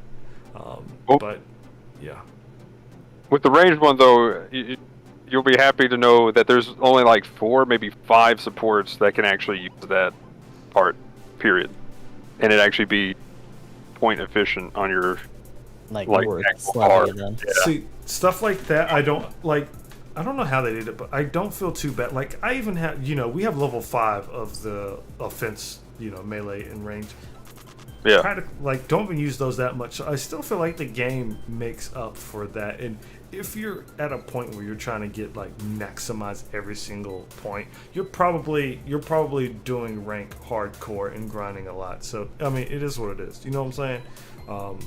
But I don't think I have concerns. I just want everyone's feedback or their information, because the last thing we need is for them to release a custom part that is just borderline free to play to, pay to win. You know what I'm saying? Let me drop a couple of 10 pulls to get this ridiculous part. So I just want to keep an eye out for that and whatnot. That's only concern, because you never know. Because we don't know this stuff until that night. You know what I'm saying? These news is here, so we can't really see anything and be like, hey, that's the bad idea. You know what I'm saying? So just gotta keep doing what we do. Well, and that's like the educational program part that just came out with the unicorn. It's right there on borderline being definitely the best part that you can get for a lot of suits. But on other suits, you can pretty much get the same effect with just base parts in the game. Mm-hmm. But my problem is what you said with the RT shop. The Psycho Frame came back in the Banshee banner, and is the Psycho Frame even in the RT shop at all? No, that's what I'm aware of. So is all the overtune parts going to be locked to just whatever this year's 4 stars they come out with? Or is it just going to be recycling overtune parts now at this point? And then at the same time, next week is the part, week for the anniversary, and they're giving level 4 parts out, not level 5, which apparently people have been saying are in the RT shop, but I haven't seen them. And I literally only got one that I got at the end of the game from a recon box. Is the only level 5 part I've actually got right now. I got a level 5 out of the RT. I'm almost certain I got a level 5 out of RT shop. I think I actually got the ranged at the R2 shop. I could misspeak, but I'm gonna see if I can find the update when I did it. I don't remember. Okay. Because the level 5 defenses, I haven't seen those at all. And the only one that I've got for the level 5 defense, the beam, I think, is the one, and that was just recon crate. And I've been wanting the level 5 melee. Yeah. So I just need to pay attention more and hopefully find it, because at this point I'm just why aren't those in the DP store at this point, though, is my thing. Where's the... Because I think the level 4 defense parts aren't even in the store, right? I don't know. None of the stuff... I have it so my stuff doesn't show up. If I have it, then it shows up. Which is just let me go see a new DP. Oh, nothing's here. Time to leave. But yeah, also I think Emblem mentioned is someone said level 5 parts are in the shop. Yeah. But I'm pretty sure I checked and the level 4s weren't, because if you hit or L2, it'll show you where you can buy it and what rank requirement it is. Which now everything's just private now, which is good because now new players can literally just buy all the parts they need for their suit. Best change that they've done in a long time. Now they need to just do suits. Oh, it's also a while back that they did that. They need a lot of DP though, because that stuff is not cheap, man. Yeah, the scaling for it's definitely interesting. But at least they can get it though. 30% off right now. Yeah, 30% off DP. Go buy your parts. But yeah, that's been my biggest thing. And next week I'm definitely going to be ranting on that because it's like we should already have the level 4 in the DP store. We should have the level 5 parts by now. If they've been in the RT shop, they need to be in the DP store by now because they're what, 2 years old at this point. So, and you know, like that's something that you can definitely use on a lot of suits. Whereas, you know, this overtune part takes like almost the same amount of part slots as the level 5 firing program, and it's like, well, you're not gonna, pretty much can't fit that on but like 2 or 3 supports anyway. So, and if the support's not hitting 100%, you're definitely more part efficient to use every other firing part. So it's like a lot of those parts I'm not too concerned with. But yeah, this one's got me scared. I'll say that. Not the Gundam Warzone, Shadow King. So, no, bruh, no. But just to kind of add to Vion's original question about the banners and stuff, like I don't think there's a problem with these games giving something to incentivize the whales. You know, because ideally, the whole like purpose of banners and stuff like that is to capitalize on FOMO and people who just want that edge, right? And you know, ideally, hopefully they stick to where, you know, most games like this, where they kind of just introduce things that have a small or minor edge over, you know, the stuff that's already existed. You know, power creep sucks and all that good jazz. We all know that. Weapons but, do they have, Rex? We already have a knife. I don't see it going away. But because like that's their primary monetization model. It's kept the game going for 4 years, right? So I would say as long as it's not blatantly overtuned or something, I don't mind it as much because I don't know. I don't have it. I'm still doing fine, just like any of the other free to play players that didn't get to go for it. So, can it sting? Yeah. Do we all want the game to be, you know, something that we only had to pay for once, and then all this content comes out? Of course. But I don't know. Maybe it won't be too bad going forward. Maybe, hopefully. I don't know. Here, I guess I'll ask this, and then we can go into and continue off of that with the 4-star stuff that I was going to bring up. But overall anniversary too. I'm curious, what do you think of the overall anniversary, Vion? Because we technically talked about this last week, but yeah, what do you think? Pretty good, solid compared to previous ones. Overall, I think it's solid because it kind of loops back to another point. I feel as if this anniversary was like our first opportunity to, you know, I know last year they did highlight Noon Sazabi. I would think that was last year's anniversary. I don't know. But I feel as if this year, for, you know, they did a good job kind of hyping up Unicorn. And then even before the anniversary, honestly, that when they like Sanaju, like these reveals are like almost Smash Brother level of how they're dropping information, and I'm just like, bruh, this is the kind of stuff I like. So when the anniversary came up, I was hyped. I was like, yo, let's go, what we got. And I'm like, yo, we got Unicorn. And then we saw the footage of when he like opens up. I was like, yo, and we got NTD and Awakening. Like, already putting Unicorn first was amazing, just as they had New first was amazing. And I feel like Unicorn is very popular. A lot of fans of Unicorn you see, so they did a really good job utilizing Unicorn as the anniversary kickoff. Banshee was another sweet addition to it. visually was awesome looking. I haven't played with the suit, but I did get the early hands on, and the kit seems very solid. And fight and bench, it's definitely it's a good choice. I think these two 4 stars with anniversary are good additions to the game. They're going to force people to learn how to play differently. Like me playing in the Unicorn, I'm like, bro, I have to hit my touchpad twice. What? Like, what am I doing? Like, what's going on? I have this changing in this form. Like, it's bringing it to a new level, and I appreciate that. Also, during this, during the anniversary, did Duel come out during anniversary or right before? It was right before, right? It was for anniversary. Okay. It was when they introduced everything else. Yeah. Yeah. So that I think was one of the coolest game modes. I feel like is going to stick around for a little bit, or at least come back in limited time, because they did try to limit its series and all that stuff, and people didn't catch on to it.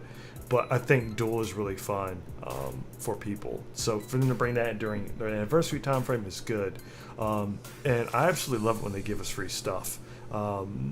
Giving people. So here's my thing: giving people more stuff based on their time playing the game is a very smart approach, right? Because come next year, if you're still playing the game, hey bro, I gotta log in, get these days. You know what I'm saying? I gotta log in, get this, and it gives us players who's been playing for a long time, like, okay, they kind of care about us, because like your point earlier, where we pull in these banners for a suit you don't have, it's a duplicate of a suit you don't want, and that's totally fine, but when we log in and get like 6 suits for free or 2 suits for free that we may or may not already have, that gesture itself is actually pretty dope, because we all know the pain you go through waiting for a suit to come through.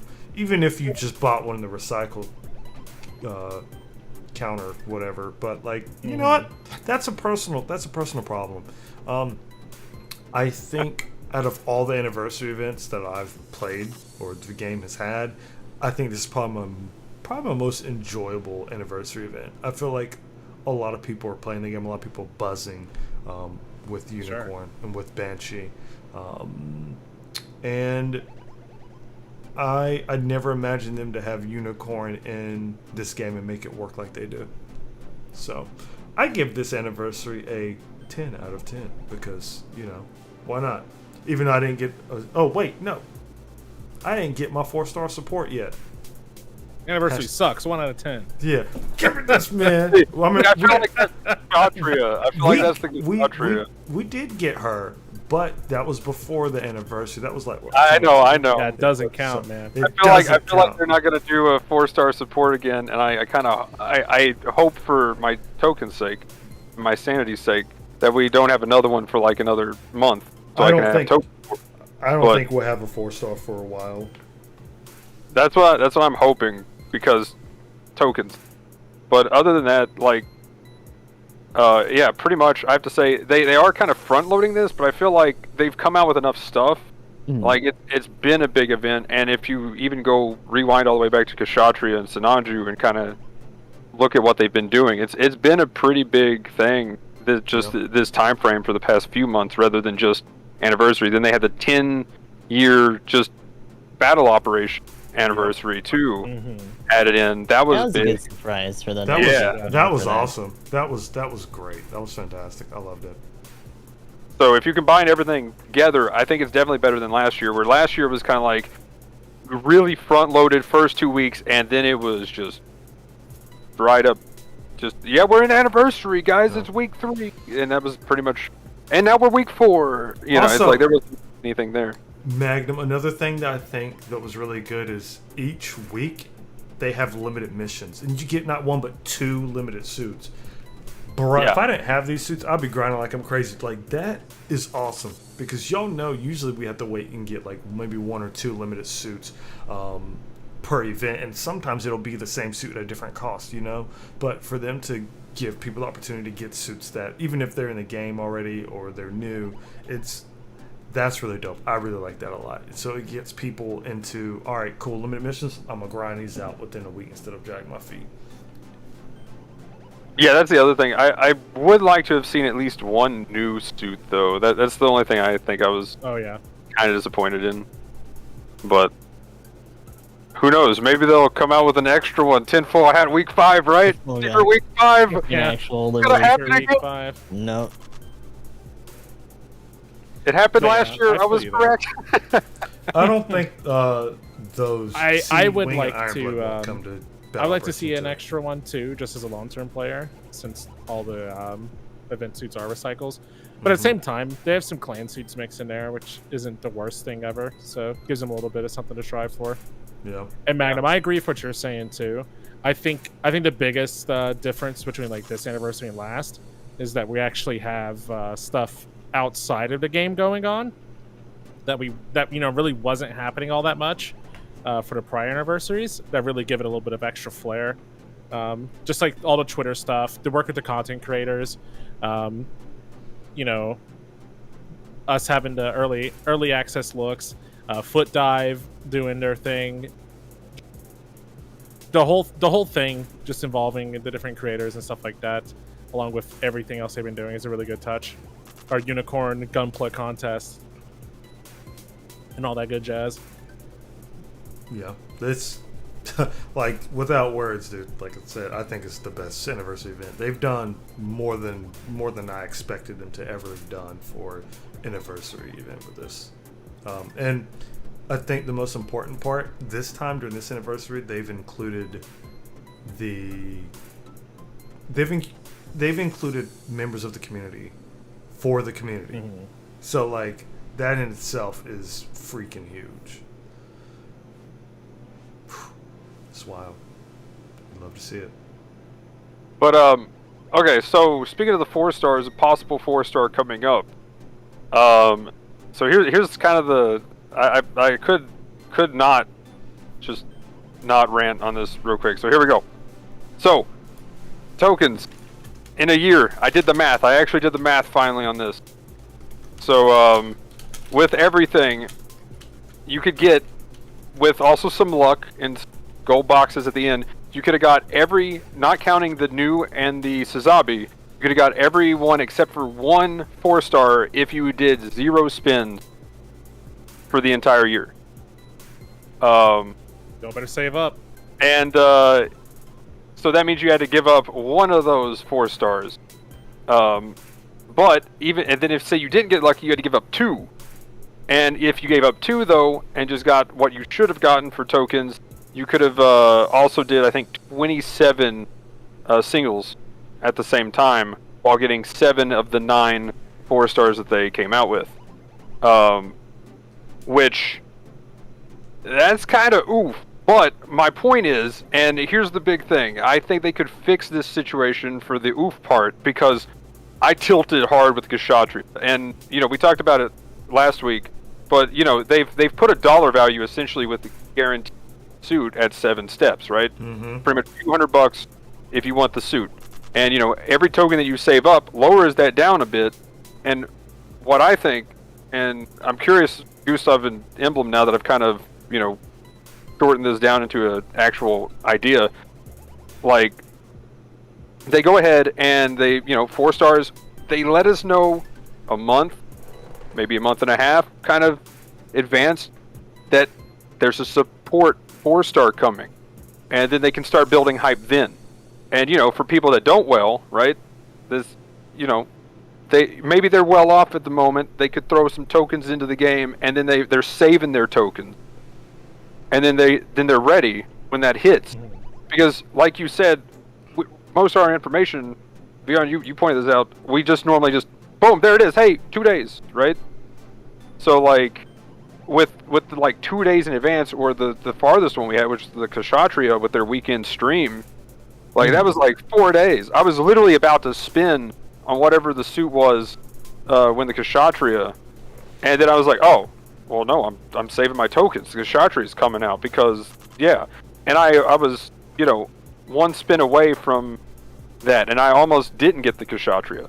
So it's like, that's why my tilt was so high that day. Because also the Kshatriya, it's green. It's one of my favorite suits. It may or may not have to do with it being green, but yeah. But then I've been saving since then. I had to skip the Zenanju. There was just no way. I had to skip the EZZ, even though I tried for it because it was so good.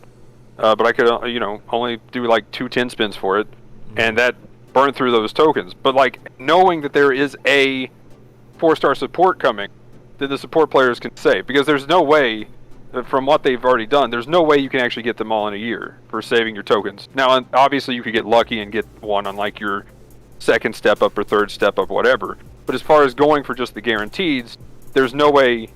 If you don't get it before that, there's no way to actually get them all just without luck. So, like, knowing something's coming, like if they said a general is going to be the next 4-star, I'd be like, okay, cool. I'm going to sleep on that. There's a 3-star support that comes out next week. I'm going for it. I'm going for that support. If I knew that there was a general coming, if the next 4-star was just a general, I'd probably be like, oh, well, I got the unicorn. I can sleep on that a little bit. Oh, support! I want this new support that's coming out. You know, like I said, new support comes out next week, and that's kind of my take on it. Because then, you know, if you're talking more toward their money, or they're wanting to the FOMO thing, like you mentioned, Emblem, like I think it actually kind of helps for the people that aren't Wells. So for the people that are Wells, I don't think anything changes. They're still going to well for it when the time comes. No. But for the people that aren't Wells, you're like, if I'm $10 from a suit, maybe I can drop $10 from a suit. You know what I'm saying? But if I'm $50 from a suit, there's no way that, like, you know, I don't have that kind of money to drop. So if it just suddenly, boom, here's this suit, and, you know, if I could have planned for it a little more, then yeah, I could have maybe put $10 here, $10 there, and then knowing that it's coming, it's okay. I want to jump in here real quick. I'll just say I get it. I definitely like it because, you know, some Gacha games, sometimes they do like super big events and they do previews of what's to come in the next year, they might come preview in the next month. I feel as if it's a double-edged sword if they were to do that, because say they're like, all right, next 4-star is coming in a month, it's a support. You and I immediately are gonna be like, all right, I'm not spending on anything else. Mm-hmm.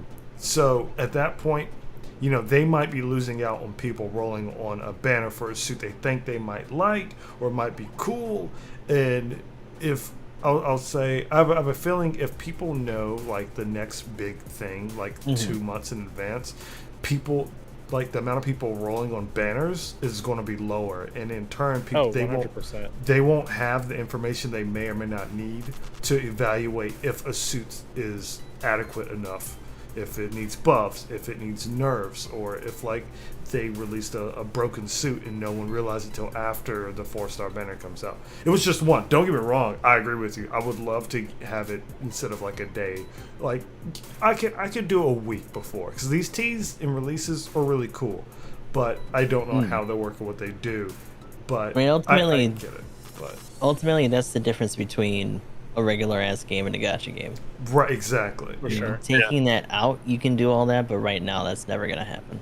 Well, what about, so you mentioned the balance though too. I mean, another thing I've been saying is they should literally put every suit that comes out in the trial mode so people can actually try it. I think I would like that. Like that way everybody can get their hands on it and figure out if they want it or not. They need to do more stuff with the PvE like that in general. Like saving that for like big events and like anniversaries and stuff is a little weird. That's it's a bit too spaced out, especially since they've already settled on not having like new suits be presented through there. Like we've consistently gotten just tokens and new and just like parts, right? And I'm okay with that. If they even wanted to just make it maybe parts or points on the weekly ones, and then when we hit events bring back the tokens or whatever, fine. You know, because they have a lot of different opportunities to bring out suits and limited things anyway. And I mean, from my perspective, yes, I definitely don't spend money on games, so maybe I'm kind of the weird one here on this one. But as far as it goes, I mean, from my example, I would probably put more money into the game with the way I'm talking about. Whereas, because then I could plan around it, and you know, obviously right now I got tilted with the Banshee. Probably has a little bit to do with stuff that's going on, you know, fridge things and computer things, health things, and everything all at the same time. But you know, with the wall it hurts, you know. So it's like, if you have 2 days, and you know, if I would have dropped right before, you know, the fridge waited a day later to break, then oops, that would have felt bad, because then I spent money for it. But since it didn't, or since the fridge broke the day before, I just knew I couldn't. So, it's one of those deals, right? So it's like, if I knew, which this one, obviously, the Banshee and the Unicorn knew in advance, I was saving tokens 4 months ago for Shadow King. this event, period. But like, here in 4 months, when there's literally whatever, like, obviously we can expect things on Christmas, but just October we'll probably have something, but we don't know. We've never gotten guaranteed a 4-star coming on Halloween. So like, and maybe in between, and when we don't know, I don't know. For me, it's like, if I had a little bit more and I knew it was coming, and I was like, oh, I've got extra money this month, I'll go ahead and just drop it on the tokens and save the tokens for later, because I know there's something I want coming, or that I probably am going to want. And as a support main, I pretty much will get every 4-star support if I can, and that's kind of my look at it. Whereas I think the Wells would still well either way, no matter what, if there was or wasn't. And so I don't know. I think they would actually make more money off of people that aren't Wells that way. Now, I don't know if they would lose money from Wells, but I actually would see them making more money. So, Magnum, just from my experience of playing these types of games, what you're describing to me sounds like when a global version of a mobile or a gacha style game drops, and the Japanese version has already been out for months or years. So people already know what's coming up, and they know what the meta suits are, and they know what to save for. So what ends up happening is people just save and hoard all of their premium currency until those things come out.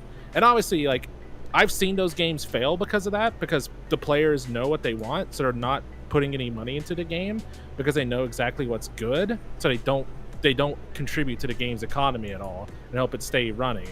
Obviously there are cases where that doesn't happen. So like FGO, Saga Re-Universe is another good example where people have time ahead to know what's coming up. So they Saga's got that rabidness to it too. Yeah, but like, I don't know. I've just seen a lot of cases, and it may be a little bit different with GBO because unlike those other cases, we don't have unit data, so we still don't know exactly how good the suit's gonna be. But like, I've just seen a lot of cases where that happens to games. I think the Valkyrie profile game is one I could think of where I think if it lasted a year, it died pretty shortly after that because, the game already existed and people knew what was coming up, and it just hurt the game because the whole idea goes against the business model. Because I personally think, like the example you brought up, where knowing what comes out in advance would make the player that is like, oh, I need 10 more tokens to be able to get so and so, and let me go. I know what's coming up. Let me go and get it. Right? I personally think that example is less likely to happen when the players know what's coming up in advance. Well, I mean, it would only be that's a 4-star, and then they would then be able to spend their extra tokens once they know they've got what they want, if that makes any sense. And at the same time, then they could do the math. Like, then they could be like, okay, I need 60 more tokens, and then I'm set. So I can go ahead. Oh, well, this week I could actually spend all my tokens this week. There's a support. I need this much for a 10 spin. Here, let me drop $5 so I can finish off a 10 spin for this week's, silver bullet or whatever, right? And where we don't know what's actually coming, and we don't know it in advance, the only thing we'd be knowing is the 4-star thing. Because personally, the other part of my thing that I cut off was back when the Cubilate got dropped, there went 400 tokens on that, and that was with enabling from the community, and not gonna lie, it was fun. I got into the Gamba. I experienced the Gamba side of things where, people were just like, let's get this thing, and it just got thrown at it. And, not gonna lie, it was kind of fun. But the thing is, I didn't get the Cubilate after like 430 tokens or something like that. Big oof. I feel like was the same way for me. Yeah, like that was definitely brutal. What suit was for you, Emblem? The Zoc. Oh yeah, that was one of our earlier examples of just hardcore doubling, tripling down, and just pulling a bunch of money at once. I love Zoc. But I think it was also too that there wasn't like a price tag to it, and now that there is a price tag to each suit, essentially, I think that's why. And that's what I'm saying. I think the 4-star is the only thing that needs this to be done, because everything else I don't think would change, because it's still 2-star and 3-star banners we're getting, and you'll be like, oh well, I want this suit or I don't want this suit, because nothing would change from week to week, I don't think, really. And Yeah, that I way you think know, if they have because too right many, now, it would hurt. But I don't know. Like, I would like for them to have guarantees on regular banners too. Pity honestly. system. Yeah. I think we could all agree that a pity system, Yeah. I mean, would be there because it's because like if the you Black s- Medea doesn't really. bruh. cover So that. you spend over 400 tokens, right? That is way over. That's over 7 steps. At that point, I think you should get that suit. You know what I'm They saying? asked agree. Ridgefoot Strike. If anything, they need to give them more than just the tour and what they've done so far. They Yeah. just make them sad. well, yeah, right. Yeah. And there was a few Black Medeas in that too. Mhm. Yeah, that hurts. That's all. I get what you're saying, because there were times where like you pull. And remember, I said my only 4-star I don't have is Banshee. That's because I got a lot of 4-star dupes. It was just like, whatever, man, whatever. But I mean, originally they had the recycle tickets as like the thing that's supposed to be the deterrent for that. But as we get more and more suits and this pool gets big, and the speed of what they put stuff in the recycle versus we get a suit, the gap is a lot larger now than it was. Well, ever. yeah, the recycle ticket Also shop a sucks year. anyway, because it's like a year behind. Yeah. so- Yeah. Where you're behind. But I don't even think it counts. It just keeps Like, getting ah. Yeah, further behind. yeah. At this point, It gets worse. yeah. But yeah, no, I definitely think we could benefit from some sort of pity system in this game. May it carry over to the next banner, or is static with a banner by banner basis. I don't know if any of you guys play Epic 7. They do it like that. But some other gacha games, you just keep your static, so you can just sit there like to your one pull away, which I don't think they would ever do in GBO2, because there's too many suits and too many raiders people could take advantage of like that. But I don't know. But yeah, I definitely, pity system would be really, really good to see for those who go over 400 tokens. You should get a trophy or award for doing all that, Magnum. I'm sorry. You know, the pity system. I mean, people have done more than what I feel bad when we don't get what we want. Mhm. That's the pity system. That's Like- yeah. Technically, that wasn't my money, so. Right? But So, And I don't know. Pity ice cream or some shit for that. It also I'll say this. Yeah. Or, go ahead, Vion. No, I was going to say it just comes down to disclaimer. Know your spending limits. May it be, soft currency, hard currency, or your own money or your earned rewards in the game. Okay, y'all. Like, for real, we're not telling you to go spend all this money in the game. Like, just be smart with your tokens. Like, simple. That's all. Yeah, don't buy tokens. Sub to my channel. Yeah. I mean, buy food and Or- stuff or whatever. Subscribe to all of our OnlyFans. yes, Yes. yes. But yeah. Also for me too, like what was put in my chat. Like for me, pretty much the only packs I ever get is when they do the big token sell packs, which is few and far between for the $8 ones. And I pretty much every time they do an $8 one, yeah, because that's few and far between. So that's like $8 a year pretty much. Hey, Super So- Taker. I can do that. Yeah, that's Oh. a good return, because you probably get way more than $8 worth of playtime with this game a year. Yeah, and then Yeah, if I you do feel the there. $30 token pack for a suit every now and then, especially if it's a support, I'll do it for the content. Chilling. That's also putting a price tag to a suit. But when it's $200 on the price tag and it's like also this thing that comes out of nowhere and it's a big deal, I don't know. I feel like just the 4 stars for me, I feel like, and I don't know if anybody else has felt this just anywhere else, but like this has been the first time that I've been actually tilted at a gacha game. But honestly, this is my first gacha game, so I don't really know the gacha stuff too much. I didn't know what gacha was till GBO2. So yeah, Percentage rates in other games are pretty brutal. Like we finally gotten to the consistently under a percent when it comes to like 4 stars and stuff like that. But like other games have been like that, even without it being their max rarity. So Yeah, it's Geo. been pretty rough. I'm about to say, if you ever play Fate Grand Order, you're a brave soul. Very brave soul. You've endured a lot for that game. And The Angie is real with that game. That's notorious at this point. Yeah, if this wasn't Gundam, and after I realized Gacha, if this was Rex, thanks just a for mech coming game in, that had buddy. Gacha, I probably would have quit a long time ago, just because of the Gacha stuff. But it's Gundam. I The love Gundam. power of Gundam. Yep. Boing. But we will. But yeah, sometime, Rex, there- don't worry. thanks for the discussion on the 4-star. There's my rant. Absolutely. Yeah. But I do hope they do something, and if they just do a pity system across the board, I think that would be cool too. Yeah, and I think as long as they don't go out of control, I mean, just from my experience pulling for the Zoc, I'll take if I want to spend, I'll take a $200-ish like 4-star over a $500 3-star. Yeah. You know, like Yeah. Cubelay. it's pretty cool. Actually, I didn't even get the Cubelay, so Yeah.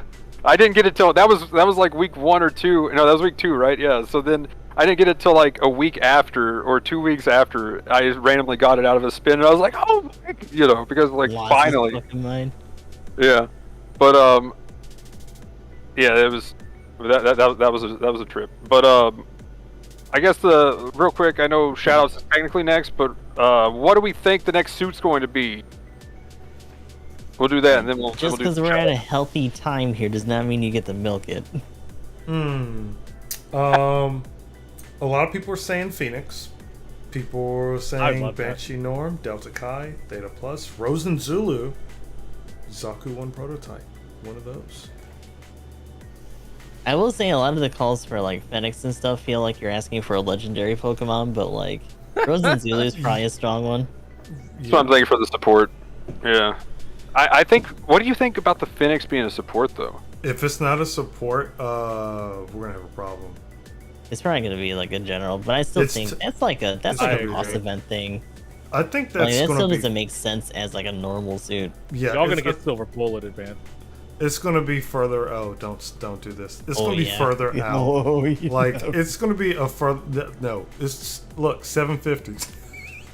No, they Oh, could no, do no, it for no. what's that other thing? No, Golden no, Week say or whatever. They 750. could do it for that. No, no, no, The director's saying to cut the show. no. We're done. We're done. 750. 750, Say the no. word. Get him out of here. Outta here. I'm an old timer. I never want to see 750 for like another year. I'm sorry. That's just the way I am. We could have been now. We could have just did it. Someone But said no. narrative Gundam as well. Yeah. I will say that have that was to- something I wanted to mention.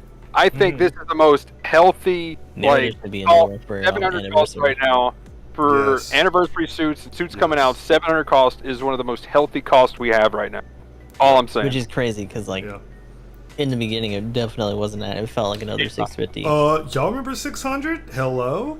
Like, No, I mean I'm talking 650 with that. 650 was terrible. I mean, you guys remember 550? All the level awesome. boosting. Not having a support at all. 550. Yeah. The MLRS. Didn't exist. Oh, I yeah, don't even- think that like not having a if support. everything's been taken over by like Banshee and Unicorn though. Like, I feel like maybe now that Banshee's out of its first week, we're starting to see Sinaju's resurface or something. But like, Being a little bit cheeky with the animation I speed. mean, I still think Zaku 4 is actually really insane. I still think the marginal difference between raids right now, even though, yes, Banshee is king, I don't know think, about it being I still marginal. think... I don't know. I'm just seeing Zaku 4 pop off. Zaku 4 is very consistent. I get you, and it definitely for a lot of people who are poverty gaming, was like a very strong contender to just keep, head empty downswings into downswings all day. But the output on the Banshee is still too gross, and it's one of those situations. You know how we were talking about like in the early things where like you have a meta breaking suit and it's like, oh god, there's like several of them on the enemy team. Now it's like, oh, there's a bunch of unicorns. Oh god, there's like 2 banshees. And the second you see both of them wind up with their heavies, and you're like, ah shit. Yeah. Ours is gonna anything that's on the floor is just dead. Yeah, that's the crazy part. Downswing, dodge roll. Boy. Now, are they punishable and do they earn a lot of ire? Yes, that's raid life, but they do a lot of damage in the meantime. So Also being the Link- king of Link weren't melee. there at that point. Yeah. Gustav, tell us more about how your soul feels, because that was amazing. Oh, it's pain. My soul's I mean, waiting on thankfully on Gus, I at least have, like, on my main account, I have a unicorn, but I didn't get the Banshee. But on my alt account for Ginny, I'm running like A lot of Sazabi's unicorn and and, banshees. you know, yeah. fighting for my life and the Zaku 4 and all this other stuff. Like, it's an experience, to be sure. Just trying to exist in 700 on that account. From what I've watched, though, you've been popping off in the Zaku 4, though. That's a lot of head and D down swings. It works. But the interesting thing is that because, and this happens anytime there's a big raid banner, right? Everyone suddenly learns to do their range game again. Because, you know, Unicorn came out and it's like, oh, you know, I have a decent range game, but it really is about popping NTD and getting in there with your own downswings because it gets 2 melees. And the Tonfa downswing is disgusting, yada yada yada.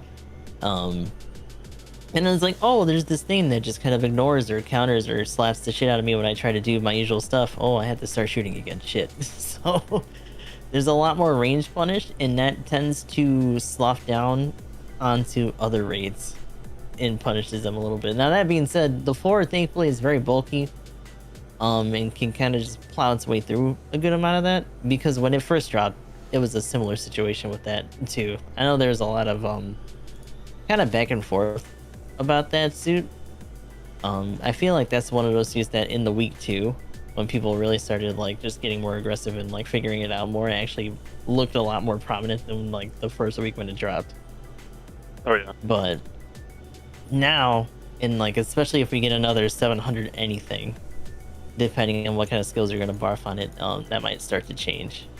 But yeah, I will say, as surprised as I am that they didn't try to double down on a 750, because they've definitely done it with very little resource before. I think I do agree with you. 700 right now is pretty healthy. And as they do unit adjustments, I think you'll see some other suits come back out of the woodwork. Yep. That's definitely something that's happened in the past. So we'll probably see that happen again going forward. For now, you're just gonna have to deal with the usual bullshit, meta bullshit, because it's just all banshees and unicorns slapping the dog shit out of each other and just hoping for the best. I will say I tried it after I said it. I wanted to bring also, this. let's talk about the audacity of them putting first of all a new map for clans and then having it be the most congested, claustrophobic fuck shit of a melee map with 2 bungalores in that cost range. 700 underground base was hellacious. Yeah, how was that? Yeah, that was. It was funny when it was actually like poverty teams, and when it wasn't, it felt rough. And that was with a bunch of us having unicorns and banshees in there too. But it was interesting. It was hilarious, and I do hope that they do bring the map back at the very least. I just kind of am crossing my fingers that it's not going to be for 700 again. Right. Because goddamn, that was indeed an experience. Yeah, too close for comfort, I'm sure. Baby. I mean, I know Sinanju's a thing, but I think. And they were in there. Because they had that maneuver mode, and they were breaking through a lot of people's stuff and just keeping it consistent. But like, it was really hard for some of them, unless they, you know, stacked a bit more, or just were really good with their loops to keep up with that output, or just immediate punish from like unicorns and banshees once they started popping their modes. But I'd say they were the more consistent ones out there, even if it felt like they were also fighting for their lives in some situations. Did you see any news? The hilarity of the scale, the new once in a while, 1 or 2 out there. I mean, I might be, you know, on a little hopium and copium here with the new, but I still think the new still pops off. I mean, I see it pop off, I'm seeing it hit like 150, 160,000 damage rated game. So I'm like, when I see it out there, I'm like, whoa, the new still got okay. I mean, it's got the power of the all range attack. Like it's literally doing the shit that you see it doing animations and stuff, and like even without its funnels for a little bit, because I think people who are running the Sankimia suits really hard even after that if they started to have to come to that realization that it's in a radius and it's a time thing. It's not just that you come into contact with them while they're popped and suddenly you can't do your shit. So once people started to realize that, like, it wasn't as harsh, and it started to make people, you know, like we were talking about earlier, it was making people play differently and just leaning on their other weapons more. Is it the most optimal thing to run? No. Is it doable? Sure. And of course, one of the bigger things about the Sakumi jamming was that you also lost your big body shield for 1v1s that actually got you out of jail a lot. But again, in certain situations, if you actually were lucky enough to not be popped, you know, in the area of them popping out their mode, then you can still use it, or if you drop after the fact and get in trouble, you should be okay until someone else does it again. So there's still spaces for all that. But yeah, kind of to bring it back to the new suit thing, though, I'm gonna say the Zulu, I think, for support next week, and probably just a 3-star. It's gonna be my guess, maybe.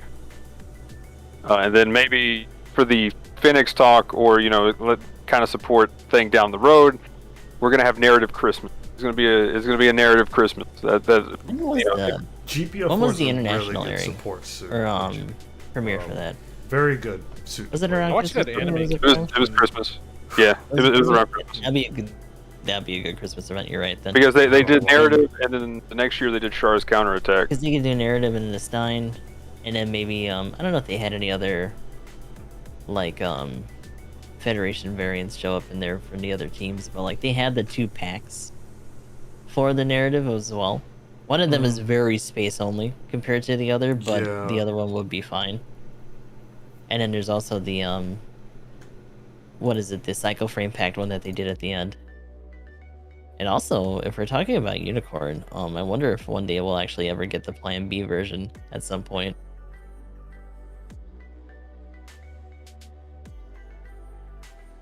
That'd be kind of cool. I'm kind of sad that my Oops All Unicorns theory got shattered by a silver bullet. But you know, we still got ground to make up. So There's a lot of people cringing at the idea of also having the full armor, because it's literally just like the same thing but with like a different weapon. But like HML and other suits have done that already, right? Exactly. So Right. it's not unprecedented.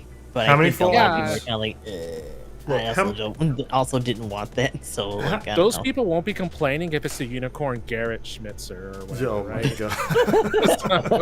Like, it'll be the okay. downswing is so chalky, Just- even if it only has Just one. look at how many full armor suits we have in the game. Oh yeah. I mean, we literally So- had a PvE event about the full armor line. Yeah. Right. Like, sheesh. But yeah, I think we'll have around Christmas, because we had the EXS around Christmas, and then we had the Moon around Christmas. So I think that would be a good one for like narrative. Just be like boom, and then that's when the Phoenix will probably drop, and they'll probably do a couple of 4-stars. Our legendary Pokemon of the group here. Yeah. That's will be High New Gundam. Y'all know what I'm talking about. Oh, please Yep. stop. Don't Yeah, do it. Hainu is Don't still do it. Hainu right now is in limbo, and so is the heavy weapon system for the new Oh, Yeah. dude. and the MP new. And someone brought it up. I think it's Yeah, fucking, I full think armor it's fucking Asian, but the Mu Gundam that was in from the advanced series or whatever. I mean, we need to get the statue as well. Oh my god. It's in What? Gundam. It's in GVS or Inbon or whatever. Put it in GBO2. It's in Gunpla or Breaker Mobile. So I want to call it. Oh god. I want to call it Gunpla Warfare. Almost. Give it to us now. That That, would be a only, support name. that title only lasted like what, a year or so, Yeah, until they finally were like, "Nah, yeah. it's just Breaker It Mobile. wasn't- Let's give it up. yeah. People already know what Breaker Yeah, is. Yeah, they're on this. Yeah. Forget it. This diet breaker game on your mobile, it's get it in there. Diet breaker. But yeah, any other new suit ideas? Anything else? I think that's the extent of it, because I still think it's going to be at least somewhat unicorn related. Yeah. We'll see. Narrative. Fingers crossed anyway. We'll see. Okay, well, with that said, thanks for coming on, Vion. Go ahead and let everybody know. Start the shoutouts. Let everybody know what you going on, what you got coming up. All right. So, coming up on my side of things, I have started a new limited video series. A lot of different things I'm trying. Tomorrow I'll be having a community interview spotlight featuring Nick. If you guys don't know Nick, he's an awesome person. Come check it out. It's more of a talk, get to meet some of the people I play with or people in the community, and I want to do that for various people. Also, where I was able to get some games with GamingEmblem here, over there. I think he's over here. But I'll have those start to release next week as some other content collaboration. People will see. I will be trying to collaborate with a lot of different Gundam content creators, streamers and whatnot. So that also goes for you and you as well. So keep your eyes open for stuff. I have a lot of really fun ideas coming out. Aside from that, I'm just living my best life, I suppose. But yeah, I'm focusing a little bit more, trying to collaborate with some people, as well as providing as much news as possible for GBO2 when I can. You can catch me on YouTube at RedWolfVion, youtube.com/RedWolfVion, Twitter at RedWolfVion, of course, Instagram RedWolfVion, but honestly, I don't post on Instagram like that anymore. I do have a Twitch channel, RedWolfVion, but I honestly don't stream on Twitch anymore. That's another story for another day. I want to say finally thank you, Magnum, Gustav, Emblem, for having your boy come back in here. Oh, it was fun. It's always good to just chill, kick it, talk some GBO stuff with the boys. You know what I'm saying?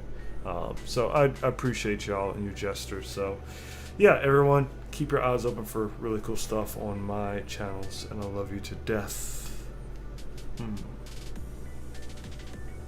Yep, appreciate having you. Yeah, I did it too. Yeah. Oh. It was a circle or whatever, man. It's like Well, we start at one point and then it goes full circle and we're back and I love you or whatever. Yeah.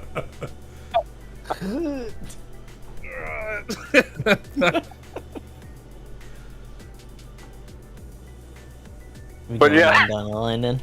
Okay. Yep. Alright, so Gustav the 13th, Gustav_X IMO social media, trying to do some more judgment. Champions of the Continent, which is the Octopath game that we were talking about earlier for mobile, is also kind of barking up my tree right now. But I can't be doing huge marathon streams to do 3 games, so hopefully we can get one or the other done so that we can focus on some other stuff. Definitely hashtag too many games sort of moment. Besides that, just trying to do a lot more editing, get some other parts done for other playthroughs that are going to be going up on YouTube eventually, just so that I can free up some storage space right now. That's been a little bit of a struggle as of late, but we'll see how that turns out, as well as just doing other content, trying to keep up with, we were talking about doing Instagram and stuff. I also have that, but I'm also trying to do TikTok and stuff, and at least cycling through all those. So hopefully we can try to keep up. And as far as my stuff goes, I'm GamingEmblem. You may or may not have seen me playing with our guest Vion a few days ago. Also, speaking of collabs and whatnot with the community, I recently had a video submission collaboration with Rob from Playthroughs as well. Showcases the Banshee, shows us some of those neat little tricks like the down swinging and then taking people to Murder Town with the claw heavy attack. Very technical. By that I mean just dodge roll, switch to the claw and hold the charge button and then profit, man. The GG. But get in there, playing some video games. I would like to try and get some more involvement with other members of the community as well. If any of y'all out here watching, don't hesitate to reach out to probably any of us, honestly. We're pretty open as far as stuff like that goes, so don't think you can't talk to us. But I have a YouTube that I'm trying to once again, trying to keep pretty consistent. Yeah, thank you, Magnum. But most of our content comes from Twitch. Honestly, if you watch the Twitch channel, you'll probably recognize some of our YouTube videos if you're really in there. But twitch.tv/GamingEmblem. Same. You can look up GamingEmblem on YouTube and find me because my URL. I don't have as much clout as Vion, so it's not Twitch or it's not YouTube.com/RedWolfVion or GamingEmblem. In my case, it's like QWR3Y or whatever like that. It just doesn't roll off the tongue very well. Type a keyboard real quick. Yeah, for real. Yeah, just rub your face across the keyboard. You'll probably get to my channel. But something like that. But we got a bunch of stuff going on, and we'll keep working on it. Also, Battle Alliance in a couple of weeks. I'm gonna be off work. We're playing that video game. Yeah. Can't wait to see y'all there. What about you, Magnum? While you whisper sweet nothings to your keyboard over there. I'm gonna up on Emblem's channel. Oh man, it worked.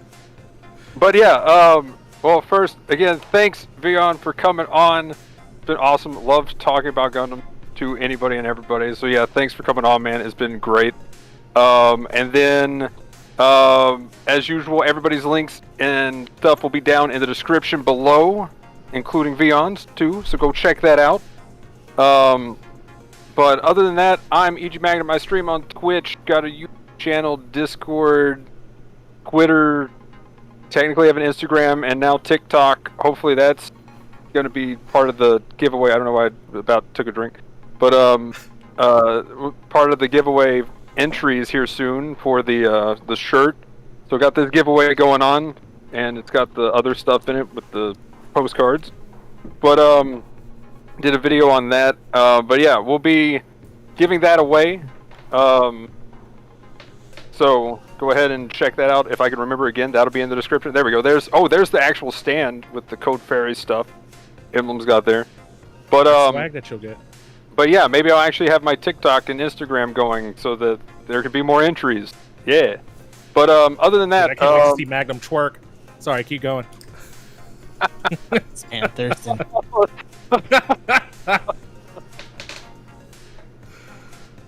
Just imagine Magnum. No. This is me and Couch Coon. Here comes my twerking video. No. Teach you all the intensify. Intensify couch.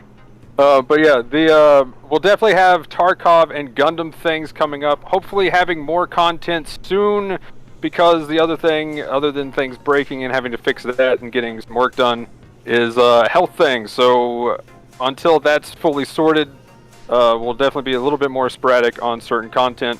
But yeah, want to get back into the content things and getting a lot more out. So soon trademark on that. But as a tip for everybody, especially once you start getting older, especially over 30, go to the doctor regularly and get tested for things, blood tests and everything else. It's definitely a good idea, trust me. Even when you're over 20, you probably should do a few trips every now and then. But anyway, other than that though, yeah, definitely Gundam Battle Alliance is going to be the next big thing that hits, so I'll definitely be in there. So anybody on PC, and if anybody's wanting to do any squatting up, let me know. But yeah, other than that, that's about it. So let us know down in the comments what you thought about everything we talked about and all that stuff. But like, comment, subscribe, all that, guys. But that'll be it for this one. Thanks for watching. Have a good one. Peace. Peace. Night. Woo. Marker. There we go. The first comment on the YouTube video is going to be like, thank you, Magnum. I scheduled an appointment with my doctor today.